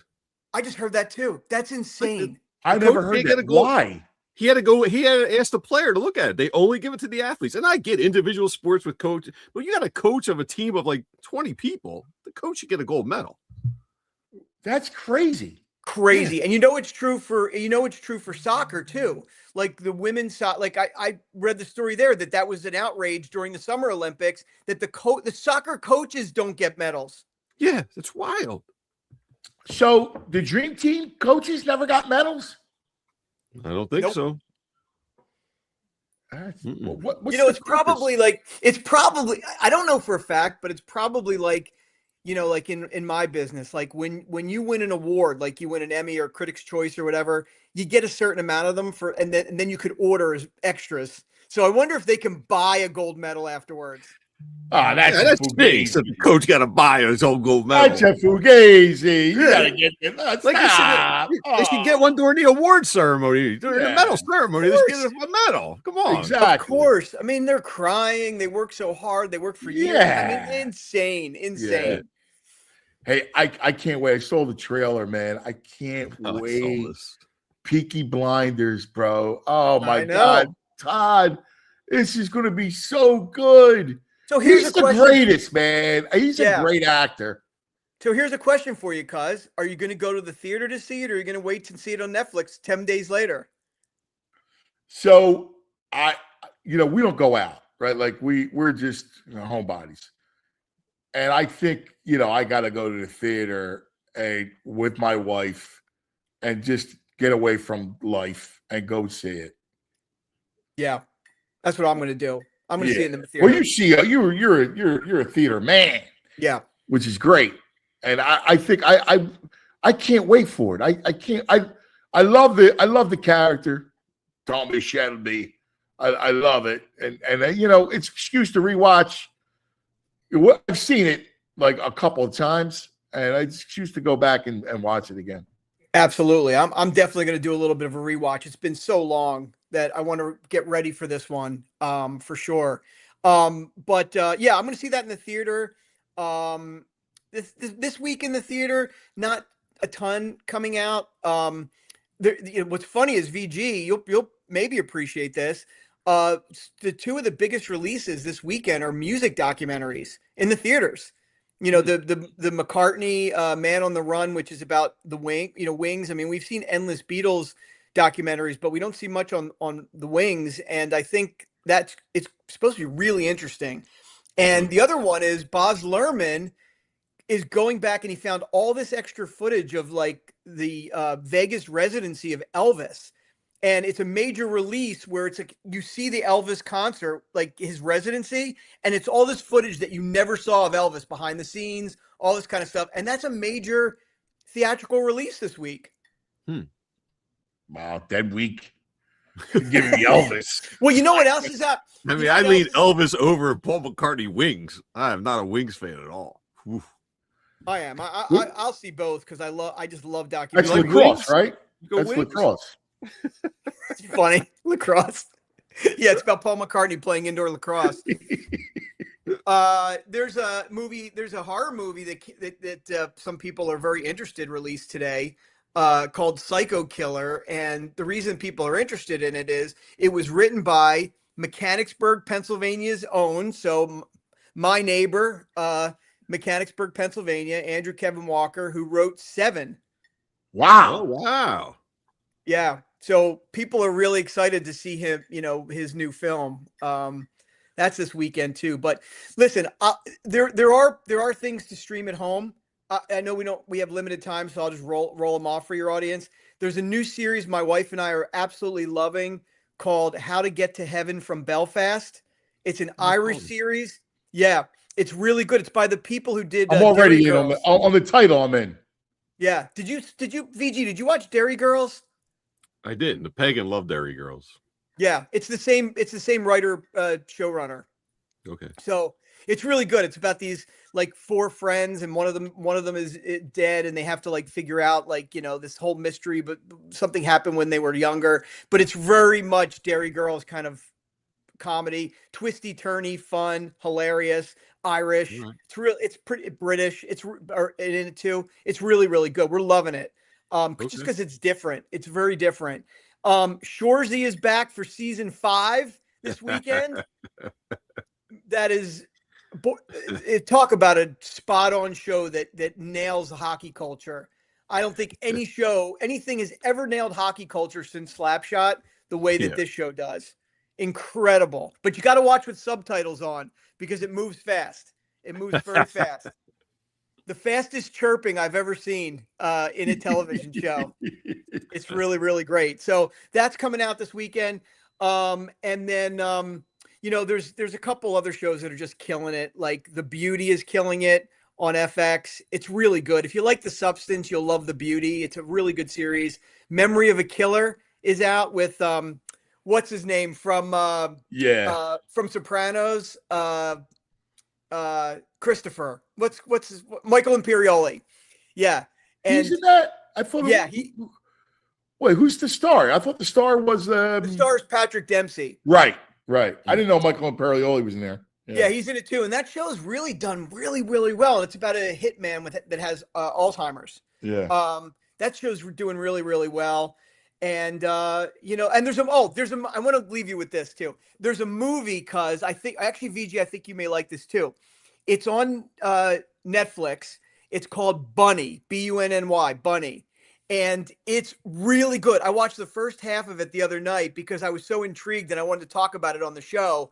And it's basically, it has a very much a train spotting, gritty feel for me. It's like, he's like this streetwise hustler who him and his friends have to hide a body in this village tenement in New York City. It's good so far. It's fast-paced because I think you're going to love it. It's called Bunny. And VG, I think it's like an hour and a half or something like that. So that's good for you. Look at 87 minutes. 87 minutes. Tight. I hate him. I like the last one. I thought that was good. We talked about it. The kid's a baseball player. He has a bar. Oh yeah. That didn't do well at all. Yeah, I liked it. Didn't do well at all. I like those New York. Like those, I like those. I wish we would do them here. I like those stories. There's a million stories in the city type of like that genre. Yeah. This one, just it's nailing it. So I think if you like that kind of thing, check it out. It's called Bunny. So I mean, there is still some good stuff out there. Yeah, I like those independent ones. There was one Lucy's. Do you remember Lucy's?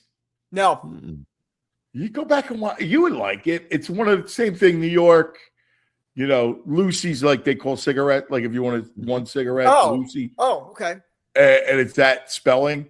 It was good. It was good. Like there's a lot of those. Like I used to dive into those indies like that. I love that world. Yeah, it's cool. It's cool.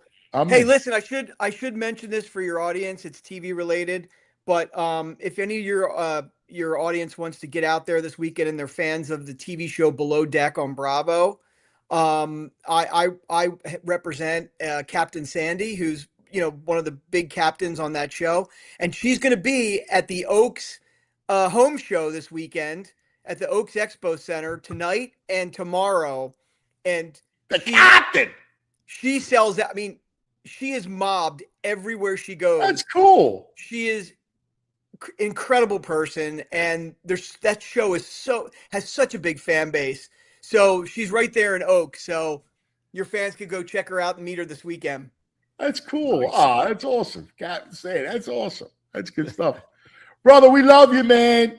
Kiss the girls for us. Will do. Thanks, brother. Enjoy the weekend, boys. There it is. TV Todd. A lot of fun as always. Yeah. Hey, our daily grind. You got anything for the weekend for everybody? You want to, because daily grind is brought to us by our good friends from the Bet Park Sportsbook online casino app. Sure, we can find something fun. Like, so let me just give you the latest. Wow, 2-0. Nah. 2-0 Finland. Oh man, I want to see USA Canada. I can't even get like glee out of it. Huge upset. 2-0 Canada, Finland. Looking Right. at Here's your game, college hoop for tomorrow. Oh, tomorrow? All right. I'm just giving you big Nebraska, Penn State. I'm looking at the big games. Florida, Ole Miss. Oh, here you go, brother. Arizona, Houston. That's an outrageous game. What's the spread? Houston's 5.5. Houston's giving 5.5? Yeah. No, yeah, I'm all day with that. I take Arizona. You like Arizona? I mean, Koa Pete's still banged up, but I take that money line. Dude, how about these games on Saturday? Arizona, Houston, UConn, Villanova. Ooh. And Boo just hit me up. Michigan, Duke. Oh, man. Michigan Duke. 6:30. I'm in on that. That's must-see TV. What's the line on that one? Michigan's 2.5. Is it they're at home? Yeah. Oh, no. It's at Duke. Is that Cameron? Oh, man, Michigan's a better team, but, at Cameron Indoor, that's an environment, man. I might take the Dukies. Yeah?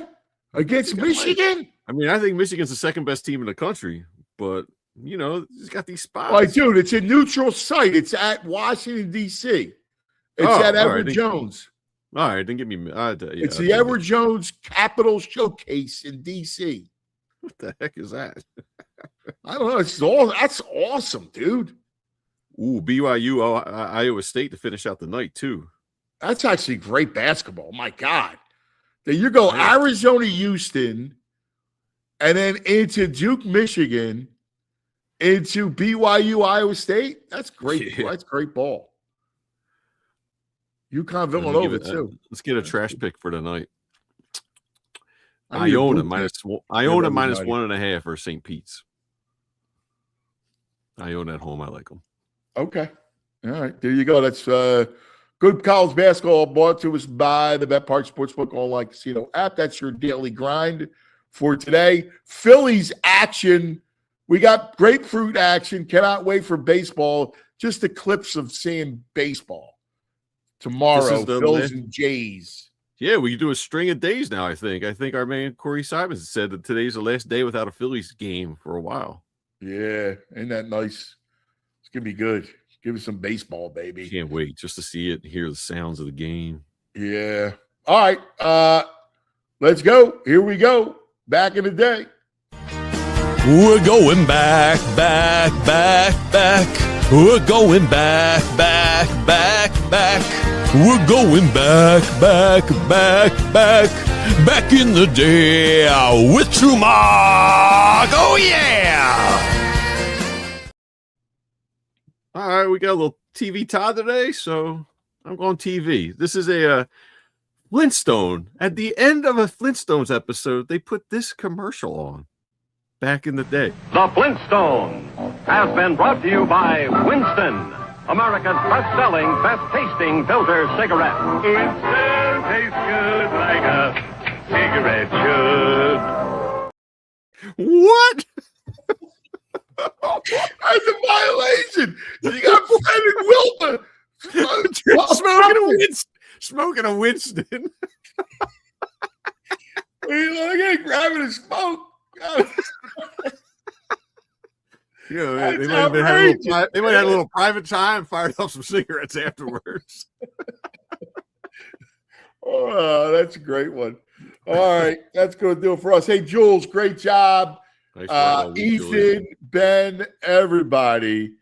Oh my God, that's great. That's great. Great job, everybody. Listen, hopefully we'll see you next week, but I don't know with the weather. Dude, they got to get the water. The water's got to be working. We may be back home next week, at least for Monday and Tuesday, if we get buried. So who knows? Either way, we'll see you on Monday. Be safe, everybody. We love you. We all silly like the mayor.